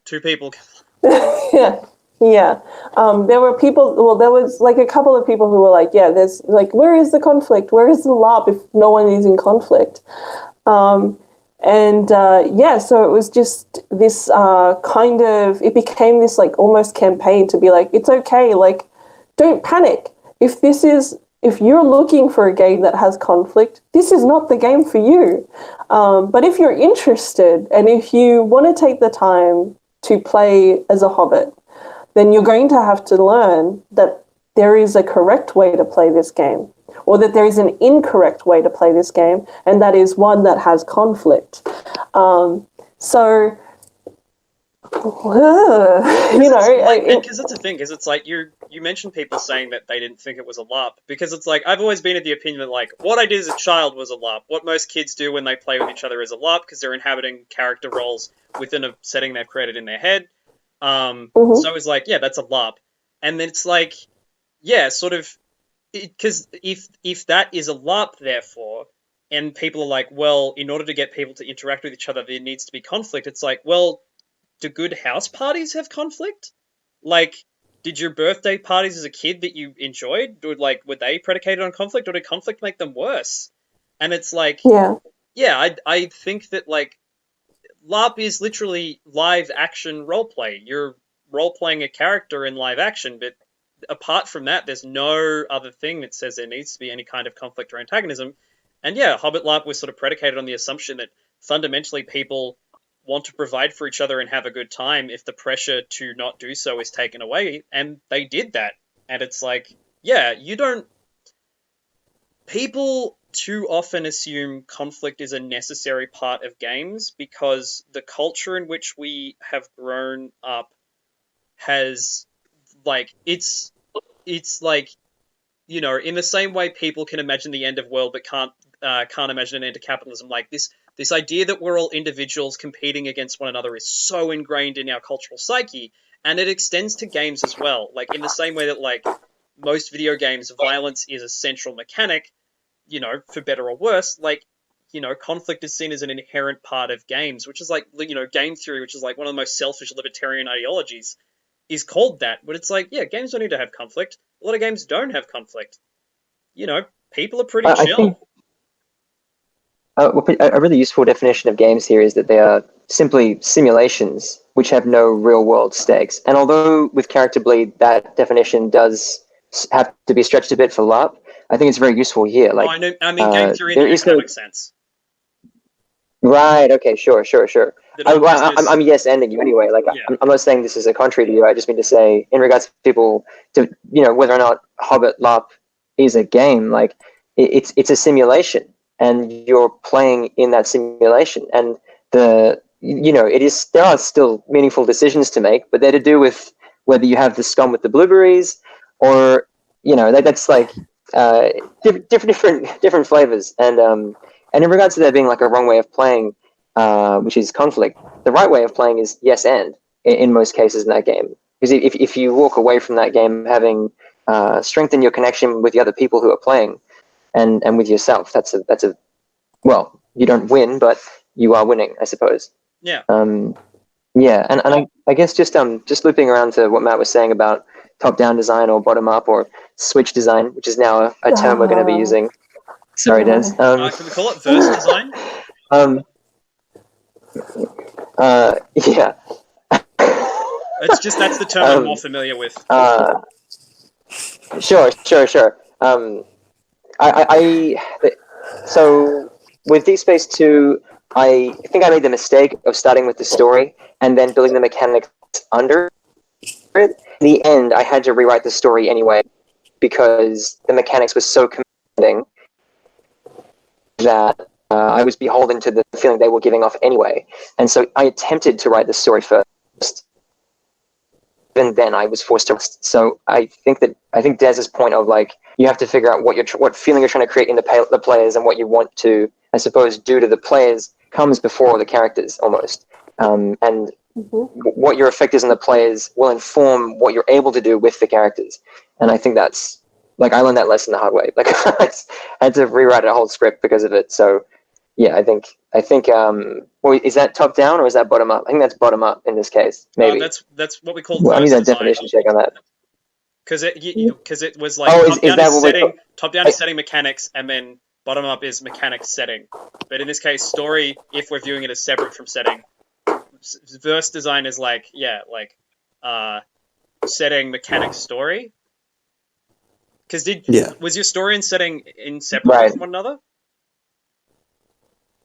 Not a little bit, but I had a lot of flexibility. So I would say no, even though it was obviously informed a lot. Yeah. Yeah, it just changed the confluence of events, but yeah. Yeah, absolutely.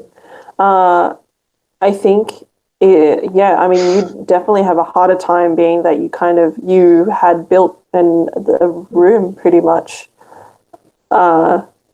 And then all of a sudden you kind of had to like switch things up. And I think I remember most of it was a lot of like retakes on like all the voice acting that You Well, would have to I had to have. change voice actor. So I had to which is essentially like changing the person behind an NPC, which is a freedom I have, which isn't necessarily applicable here. But basically the voice actor I had, very affable, very friendly, and the story I told, I wanted there to be a tragic sacrifice at the end, blah blah blah. But then mechanically, what I found was I needed someone more commanding, just for the purposes of the game being playable, and that totally changed the flavor of the character, why you would care about them if they had to sacrifice themselves. Therefore, the whole story had to change. So what I learned was that the mechanics are like you as like a writer, like trying to create a story. It's like you're weaker than the mechanics. Like the mechanics is so much more powerful because the player is actually going to get angry if they're going to get frustrated if they're having trouble. They're going to be thrilled if they succeed in part of their challenges. You creating like a narrative which is supposed to invoke those feelings isn't quite as powerful. It can still be powerful, and you still have those moments of like utter bliss or terror or what have you through the story, but they're only sometimes on par with what the feelings the mechanics can produce are. And if you're trying to combine them, then the mechanics kind of have to lead you. So yeah, I'm sure there are exceptions that people who have done it differently, but I think in future I'll be doing it. We're going this reverse. Yeah, I think personally that's the lesson I had to learn the hard way. Yeah, luckily I had the freedom to make that mistake. Yeah, I think I'm not really, I can't really pinpoint exactly why I decided to go the way that I started to go in terms of like learning how to do something. I think it was because, to be frank, I was writing the Buffy the Vampire Slayer LARP that it was so like shortcutly named Springdale. I was writing that LARP and then thinking like, the way that I want my characters or like my players to feel is as if they're a part of a TV show. That it is as dramatic, that they are as heroic, and that they have influence on the world pretty directly. And then I also wanted to have the tropes of that, a trope of a lot of like fantasy, horror, drama, romances from the 90s, like Charmed, like Buffy, like Sabrina the Teenage Witch, like The Craft and all that sort of stuff, was that, and you'll probably all hate this, was that friendship was the strongest tool of beating the bad guys. So that meant that not only was I trying to inspire conflict, because that was going to be an integral part of the interpersonal drama, so that you could still feel like the setting of your horror, fantasy, romance was true to the genre, that you would have conflict that spanned your childhood friends, spanned your kin, spanned the fight that you have, or that you had all these like loyalties, all these ties that sort of pulled at each other, similar to how Black Powder and Bloodlines has religion come in conflict with perhaps your status, and then it also comes in conflict with where you're from, and then again with another layer, which town you're a part of in the setting of Old Adelina or Charleston. So all of those ties pulling at each other create conflict and drama constantly, and I wanted to be able to do that, but at the end of the day, sort of lead my players onto saying that, go ahead and lose. Go off, be stubborn, do the Buffy thing, and be like, I'm the one with the superpowers. I'm going to go and deal with this by myself because I'm a strong, independent woman who don't need no friends.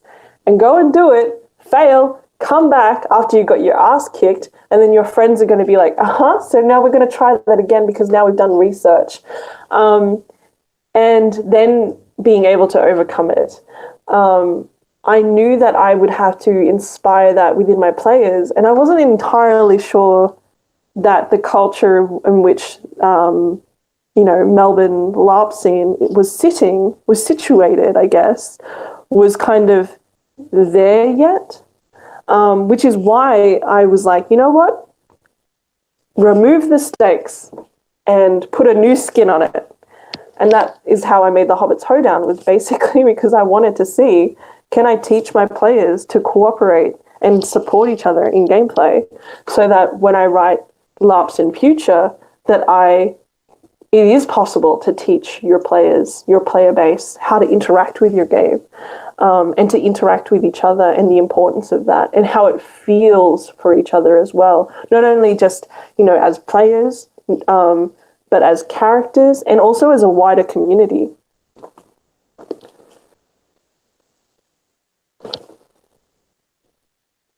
I mean, yeah, I was there too. I helped. Yeah, I think that's like a fair thing to say. Like, a big part of it was about like, as well, like, the competition of your relationships to your team and your relationships to your like externalities, like your school or whatever.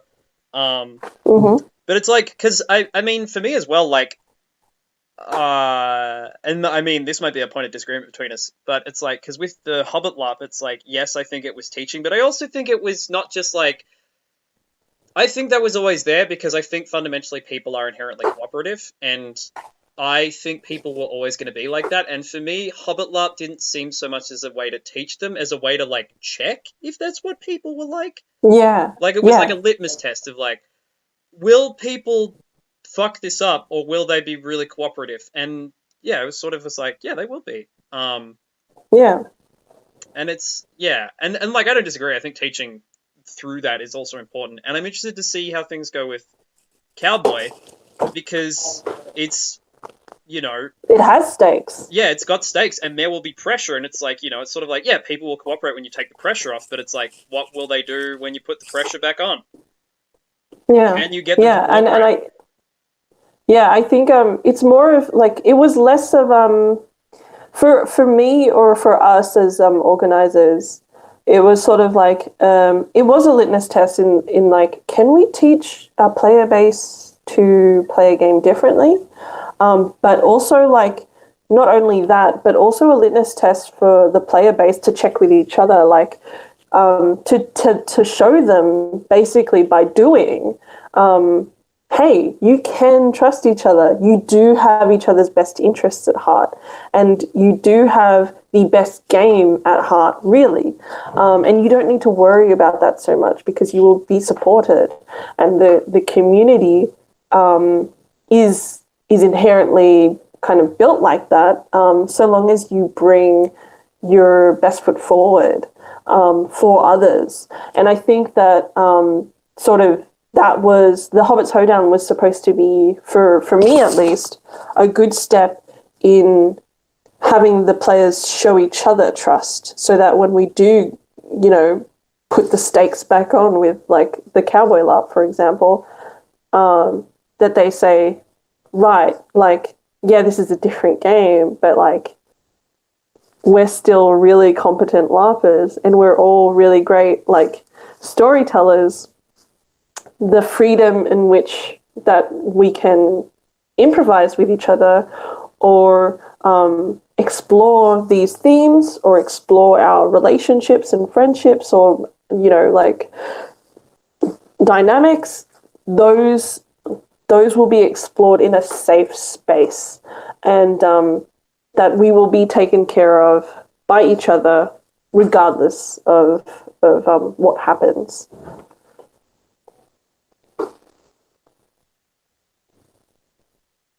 I agree. Does anyone else want to? Did you want to? I was going to ask potentially if I feel like we're probably getting towards the back end of this conversation.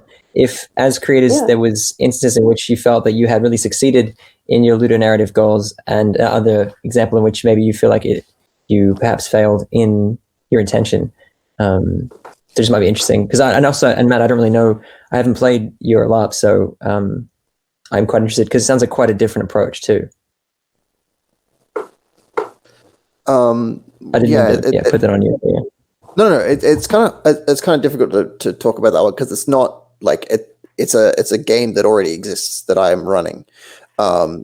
It's Vampire the Masquerade Mind's Eye Theatre. Was written about 20 years ago. I'm just running a version of it for Sydney. So there's a lot of trial and error that's gone into that game. So it's pretty well polished. That said, I've still house ruled the heck out of it because it is at heart, I think, a competitive game that is purely social. It's really, it's because it's meant to be kind of cutthroat social game. But my crew, like my players, are all very, very new to LARP in general or Vampire. So I cut out a lot of that sort of cutthroat stuff, which I think has bit me in the ass once or twice, as I said a little bit earlier, where sometimes my players work together a little too well. And then when it comes down to, well, they have to compete with one another now. We even had two people work together for the same role. And then be like, can we both do the job? I'm like, no, one of you have to. And to be fair, I think both of them working together doing the same job would have been amazing. That's coming from Matt, but coming from the Prince of New South Wales, it's a job for one person. So it's interesting to see how players react to that. Fight. Yeah. I also preemptively introduced a system that isn't in the original game called law traits, which is designed to counteract any sort of metagaming. So you use your experience points to buy knowledge in law. So you can buy knowledge of your clan law or kindred society as a whole or other clans, all this sort of stuff. But it's going to be very good for a couple of players who really love getting into the lore and getting into the rules. Not the rules, the story in that way. But I think I was a little bit too preemptive with it because it's not necessarily needed for the crew that I have. It'll be good if that game picks up and we get a few more players that come in who are really competitive and do want to try to push the boundaries a little bit. That system already exists. But it does, it's a bit of it was a bit aggressive, I think, in that way. In terms of relating to Ludonarrative, it is impacting the way players can show that they know the world that exists. So, like, there are 5 levels for each trait set. So, if you are in the clan Malkavian, at bare minimum, the first level of 5 about your clan, about what Malkavian clan is, certain little bits. And you also get the beginning of, like, vampire lore. So what would a person who has only really just turned in the last 10 years, what would they know about vampire life, kindred life? And then there's also the Camarilla, which is the court, the political structure that exists. They know very little about that, realistically. But there will be players there who have, there are players, obviously, who have played this game for years and years and years, and some of them were going to come earlier on,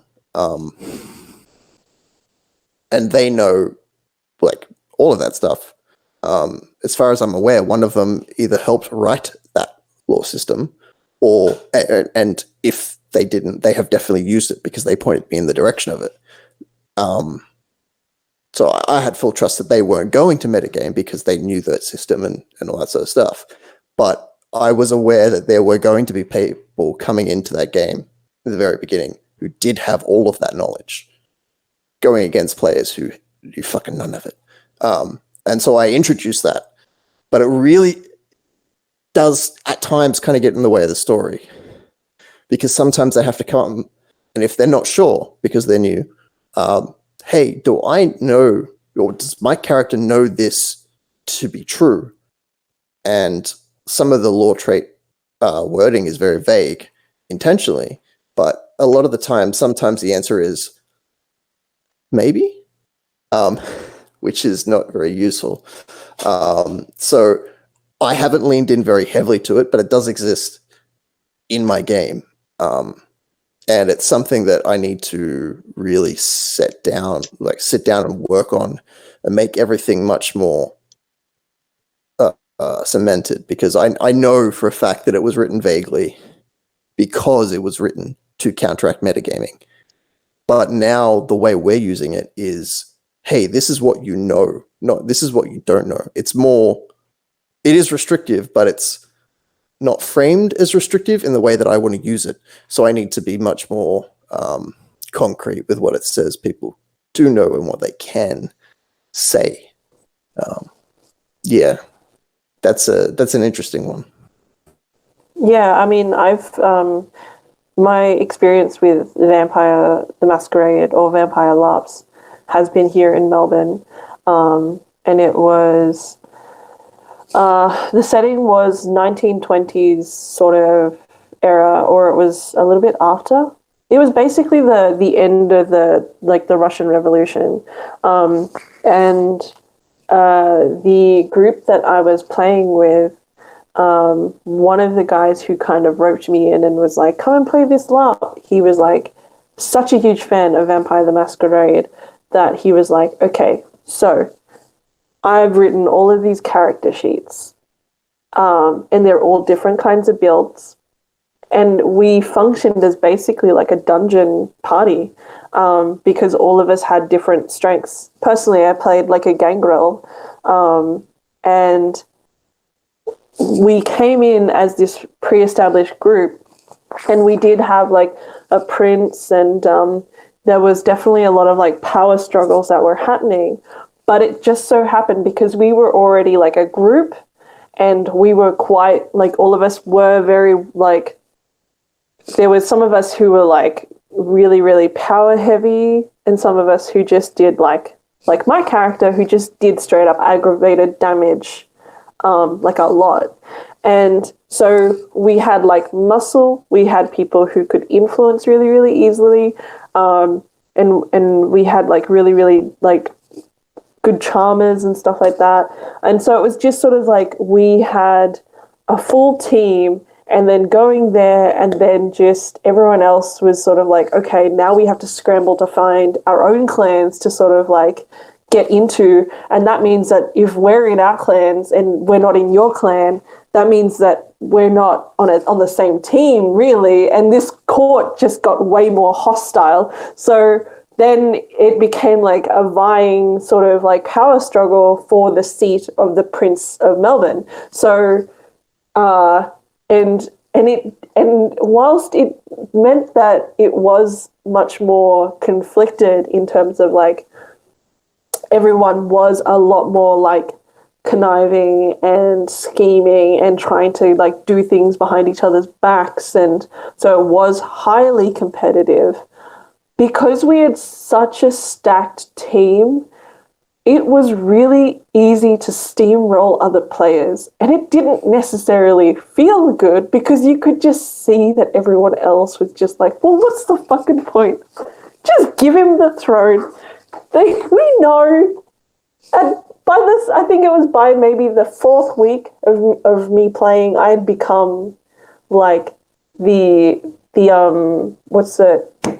scourge. I'd become the scourge. Yeah, right.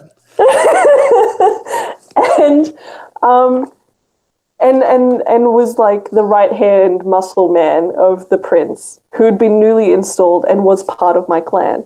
So it was just sort of like, well, we're in charge now. Like, we felt very mean girls. Like, it was just like, well, you can't sit with us. So what are you going to do about it? It's very much how it is when you get to that like competitive play in this game. But my player base isn't like that. And we want it to get there, but we know it's probably going to take us a year or two. Yeah. In real time, especially when we're only running games once a month. Yeah. But yeah, no, that sounds amazing. And but yeah, you guys were very obviously like maybe not min-max, but definitely spec'd a lot better than everyone else. It was disgusting. I'm not gonna lie. It was, like I was not good. Like I was really susceptible to magic, so obviously I was like this dumb like beast who Yeah, is you're just Gangrel, like this dumb beast who's just like really shitty when it comes to magic, and just like people were like, okay, well, I'll just like spell the shit out of you. I'm like, fuck, oh man. Yeah, well, I have players who are still learning how everything works, so I haven't come across that. Thankfully, at the moment, me and Jamie are really well spec'd out because we know the game quite well. So we're pretty well spec'd out. And Jamie's character is purely designed to counteract metagaming. Like he's an elder character with the ability to say no to a lot of things through magic. Yeah. Just to stop, 5 people coming in and steamrolling the rest of the crew because they know how to write a character sheet. So yeah, we did think about that, and we were worried about it because we thought we were going to have a bunch of people who've been playing the game for 15, 20 years come in. Yeah. Versus 20 players who'd never seen the game before. So yeah, there was a point where it was sort of like I tried to. I mean, it got so close to how competitive you were with other people because, like, everyone's lives are at stake when it comes, like, everyone's super powerful. And so it's just like, okay, well, if people are doing things behind our backs, it became almost like this, like, mafioso style thing. And when you're like role playing with other people and then you're like, hi, like, okay, well, you're going to come with me or I'm going to fist your fucking heart through your chest with my bare hands. And then sitting them down like on a chair and then tying them up and then being like, you're a hostage now. And like that threat not feeling particularly playful, and then I had to sort of like break out of that a little bit and then try and make them feel a little bit more comfortable in the meta by all I could think of doing was like, hey, smile for the camera, I'm going to take selfies of you being my hostage. So, and so I've got like a photo of me like smiling and like this guy like tied up just being like, but it can be really confronting, and if that's what you're looking for, factions, man, they like help to create conflict so much. I think down the track, I want to run it'd be a separate game, but I'd let people be as powerful as everyone else, and I'd help people build their characters to be that strong, just so we could get something cutthroat like that. But again, if I'm going to do that, you need to frame that for your characters. Hey, this is going to be a competitive version of this LARP that you've been playing really casually, socially for the last year. Be prepared to get fucked over by some people. There are combinations that exist in this rule set that I've just straight out banned. Like if I've seen people even go close to it, I've just steered them away from it. So I haven't had to like outwardly name those combinations. But I see every character sheet, and if they're getting close to it, I'm just going to say, hey, no, not happening. Because there's literally an ability to walk up to someone and point at them and say, you sit in that corner for the rest of the night. And that's it. Their game's fucking over. They're not dead. They just can't do anything. And that's super powerful. But it's also, it kills the fun for one player, and it kills the story that we're trying to tell. It kills the story they're trying to tell. And it's not a mechanic that drives anything else forward. It just restricts other people from being able to play the game, which I don't think is a good mechanic. So those abilities, and they're not single abilities, they're combinations. But I've banned them being on the same character sheet because of that. In a competitive game, I'd still probably ban them because what's the point of, like, it's still meant to be a story if we're playing a LARP, right? Even if we are being competitive, you have a night and you have to scheme and work together, and one of you is probably going to become the prince. Go. You tell them that and you say, oh yeah, by the way, no restrictions on what you can do. There's going to be 5 people who walk out the door 3 minutes in because they can't play the game anymore. And I don't think that's fun. And even in a competitive game, I want there to be fun. Absolutely. I can't stay in the panel for too much longer. It's getting close to my bedtime. I did ask a question, but I only asked it to Matt so far. And I guess I wanted to put it to the orgs.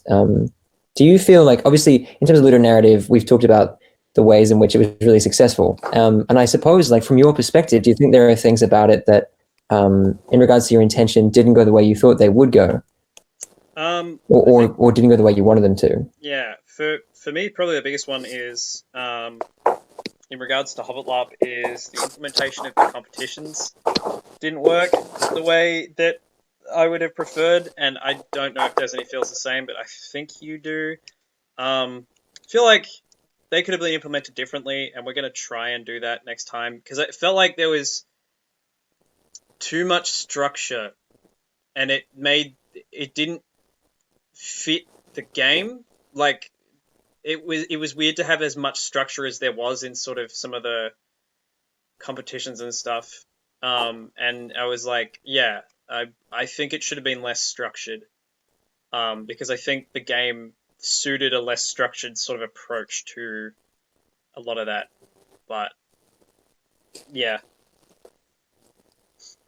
For me, I guess, it does sort of like come across to me as like, the failings of the Hobbit LARP, so to speak.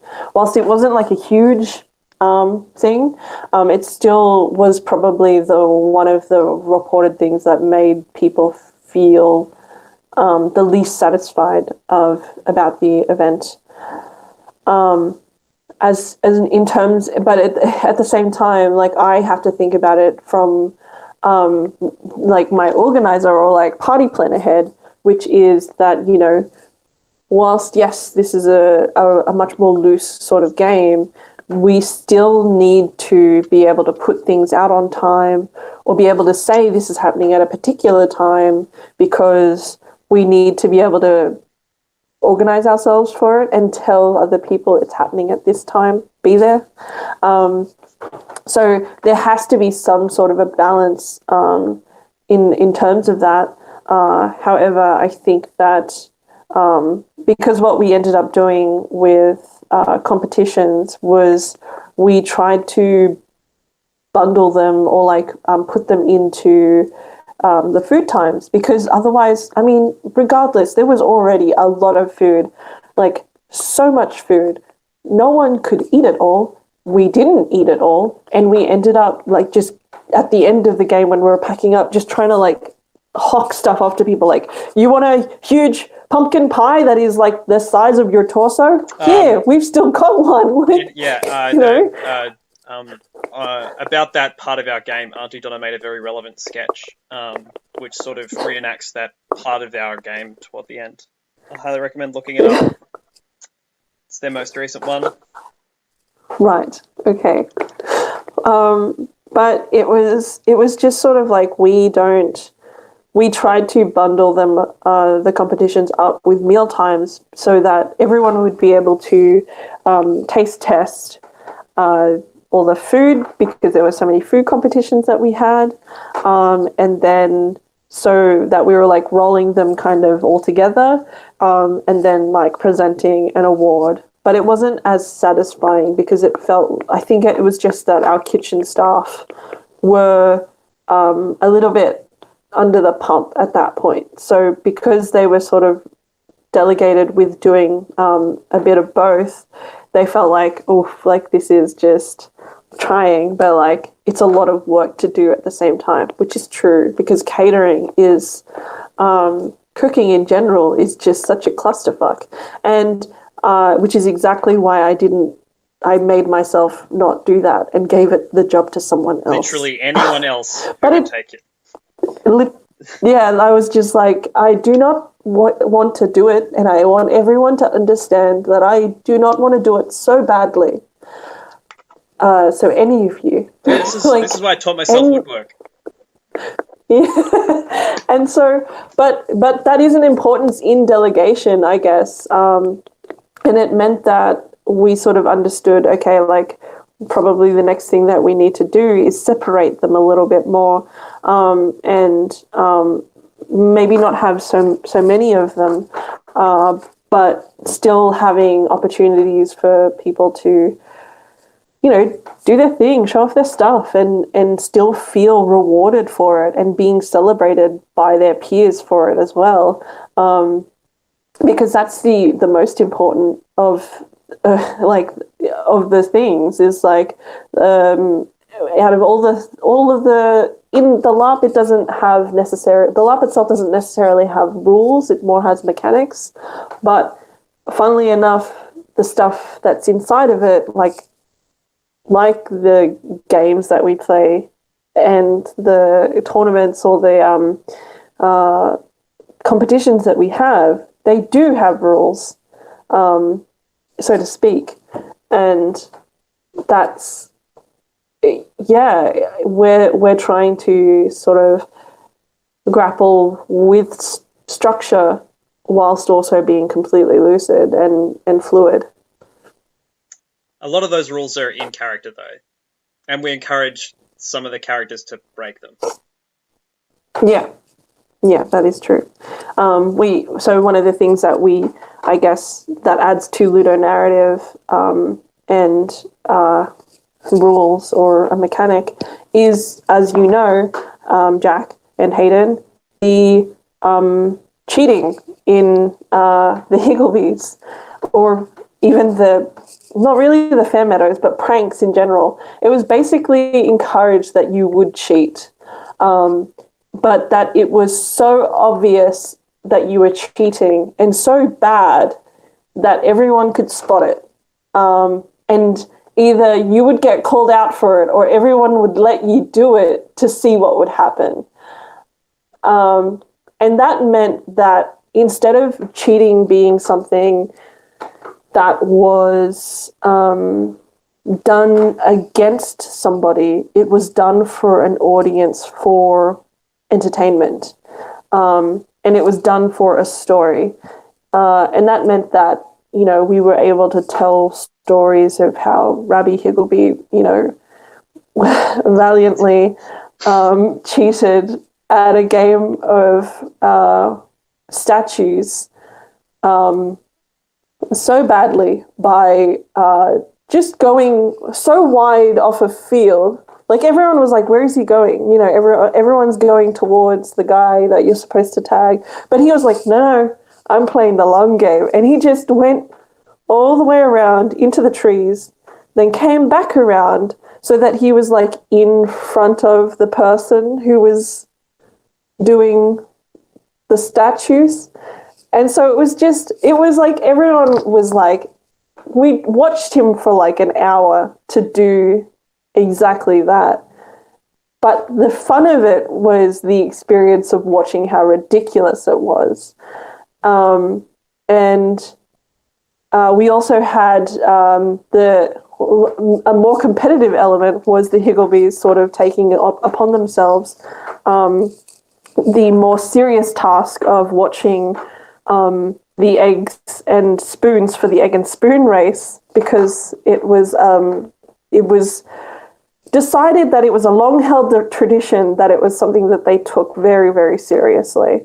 And so what ended up happening was we were watching, I remember we were watching like Mario, who's a fantastic role player and one of our model role players that we had inserted into our game as a role model.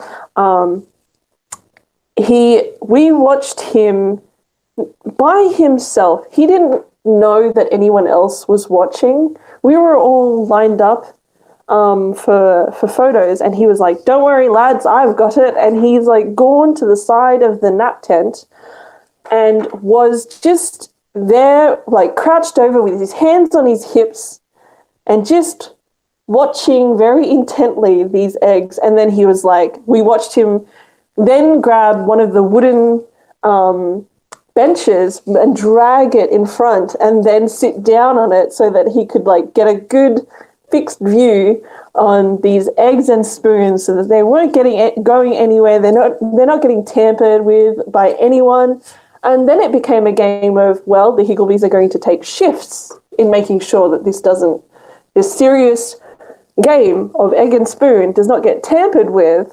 And it became this performative thing of watching the Higglebees sort of bond with each other by having this camaraderie around this game, which was really, really fascinating to see, because most of the time the performance of watching the eggs was quite boring, and it's very mundane, but like for someone else, hilarious. Like I can only imagine that there was some sense of performance that was happening for the people like Hayden and Jack, who were sitting there on a bench staring down eggs. Gotta make sure they're regulation. But it begs the question as well. Like, who hurt us? Like, who cheated so bad one year that the Higgleby family was forever, like, you know, just vexed. Like, we would never let that happen again. That woeful summer where, you know, Fairmeadow snuck a non-regulation spoon into the game and stole our victory. Like, it just, yeah. But no one bothered to ask why or cared to answer, and so it's still like, and we don't want to know. Like, yeah. All right. I am actually going to have great. to leave. And so I was just going to talk about wrapping up because I've got to leave soon as well. But did you have another thing you want to cover? yeah. I guess, yeah. In that respect, you can think of open-ended ways to help your players to tell those stories, and maybe frame them in such a way that you are saying, I mean, like, yeah, cheating is normally something that is detrimental to a game, so to speak. But the game of the cheating itself became a game. Like, it was a game of what story would be told. It would be it was a game of like the art of cheating, and it in of itself then created narratives and memories that made players feel, I guess, warmed by what was happening. I don't know, what was your experience of that, Jack and Hayden? Well, it fundamentally comes down to, like, because the reason cheating feels bad is because you've entered into something like a competition in good faith, and another person, like, you assumed another person was doing it in good faith, and then if they've cheated, you feel bad because they were doing it in bad faith and they've beaten you, and it sort of feels bad because it's like, well, I could have cheated, or like, if they'd known, I could have won, and it like doesn't feel good. But because like, while what we were doing was cheating, it was basically, it's, as you mentioned, it was like a performance. So it was like, you're performing this like very obvious, very absurd, basically like piece of mischief, in this case, breaking the rules of a game for an advantage, for the benefit of other players. So it's sort of taking that thing of like, instead of cheating being this thing you try to keep as secret as possible for the sake of winning something, what you're instead trying to do, because you're trying to perform it, you're trying to make it as obvious as possible, to the least amount of advantage, because at that point it's basically buffoonery that you're doing, which is like, yeah, loves it. Everyone loves it. Yeah. Like, the goal of cheating in this game wasn't to win; it was to create as much enjoyment as possible. And you're giving me an idea, actually, for how to cheat the next sack race. But Yeah, like at no point is anyone trying to actually win through cheating. Although it's funny that Rick did manage to win that game of statues by doing that, but like that just made it even better. But like someone who whips out like a giant spoon and then runs off with with their egg or with a giant ostrich egg or something, and then like they've got no interest in actually claiming victory. It's just suddenly it doesn't matter if in that race you came dead last. You were never the focus. Like it's this buffoon who's like got this ostrich egg, say, and so it's kind of just creates an environment where everybody wins because clearly it didn't matter who did win. And I think like there's such a great environment in the Hobbit Hoedown of all of the games. The victor was obviously celebrated, but wasn't better than anybody else. Which I think in big part was because of the cheating mechanics. Although I think people was trying to figure out how to cheat in different games. I think that's the only criticism I have is that we didn't crack how to cheat in every game yet. But I think, as each year goes on and each game gets like mastered and people know what to expect, we could actually like potentially have a weekend of just only people. Like, who's this person in the comments saying a reading off a script? Yeah, okay. Well, like, it's kind of exciting to think like I wonder how someone will figure out how to win. How to cheat at the hugging competition, for example, I'm kind of, that makes me excited to think like the other families are plotting at how to whip out the most interesting cheat. Anyways. Just give me an idea to cheat at the hugging competition. Yeah, I want to see what you do. Yeah, absolutely. No, but seriously, you tossing that egg into the woods screaming, "It is not regulation," was the highlight of my entire game. I aim to please, Again, it's about performance. Like, oh, all right. I guess I'll sign off then. It's been a really nice evening. I've taken a lot of notes from all of you. Thanks for having me, and it's good to see all of you. Hope you had a good Easter. Yeah. No worries. Matt, Thank you very much for coming in. Yeah. Do you have any final thoughts, Matt, on any of this, or like? I'm a bit lost. I've just been enjoying the story about hobbits. So it sounds like such a fun LARP. I want to be able to come down to Melbourne and play at some point. It sounds hilarious. Please do. I guess in terms of bringing it right back down to the point, ludonarrative and feel, it comes down to consistency in both your rule set and story and their connection to one another. Mm-hmm. Players need to feel that consistency across the mechanics. Do they fit the world? Do they fit the story you want to tell? And permanence does what the player do, stay done. Do they have an affirmative role in influencing the world? And why that needs to matter for them and for the story and for the storyteller, and finding a way to keep that important and consistent is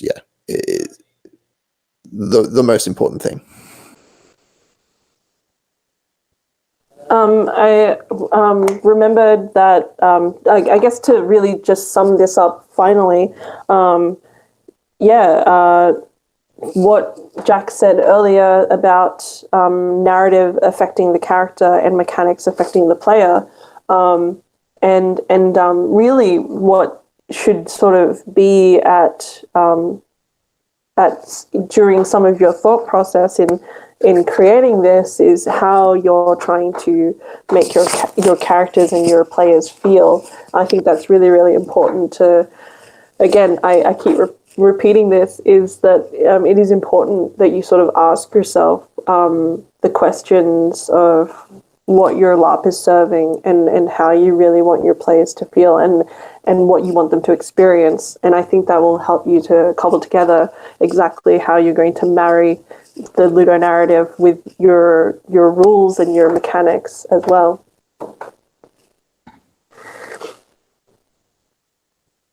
Cool. So that being said, I think we'll leave it there. Cool. Thank you everyone for tuning in if you did. thank you guys for coming and contributing to this. I believe what's the next one that we're doing? I'll quickly check.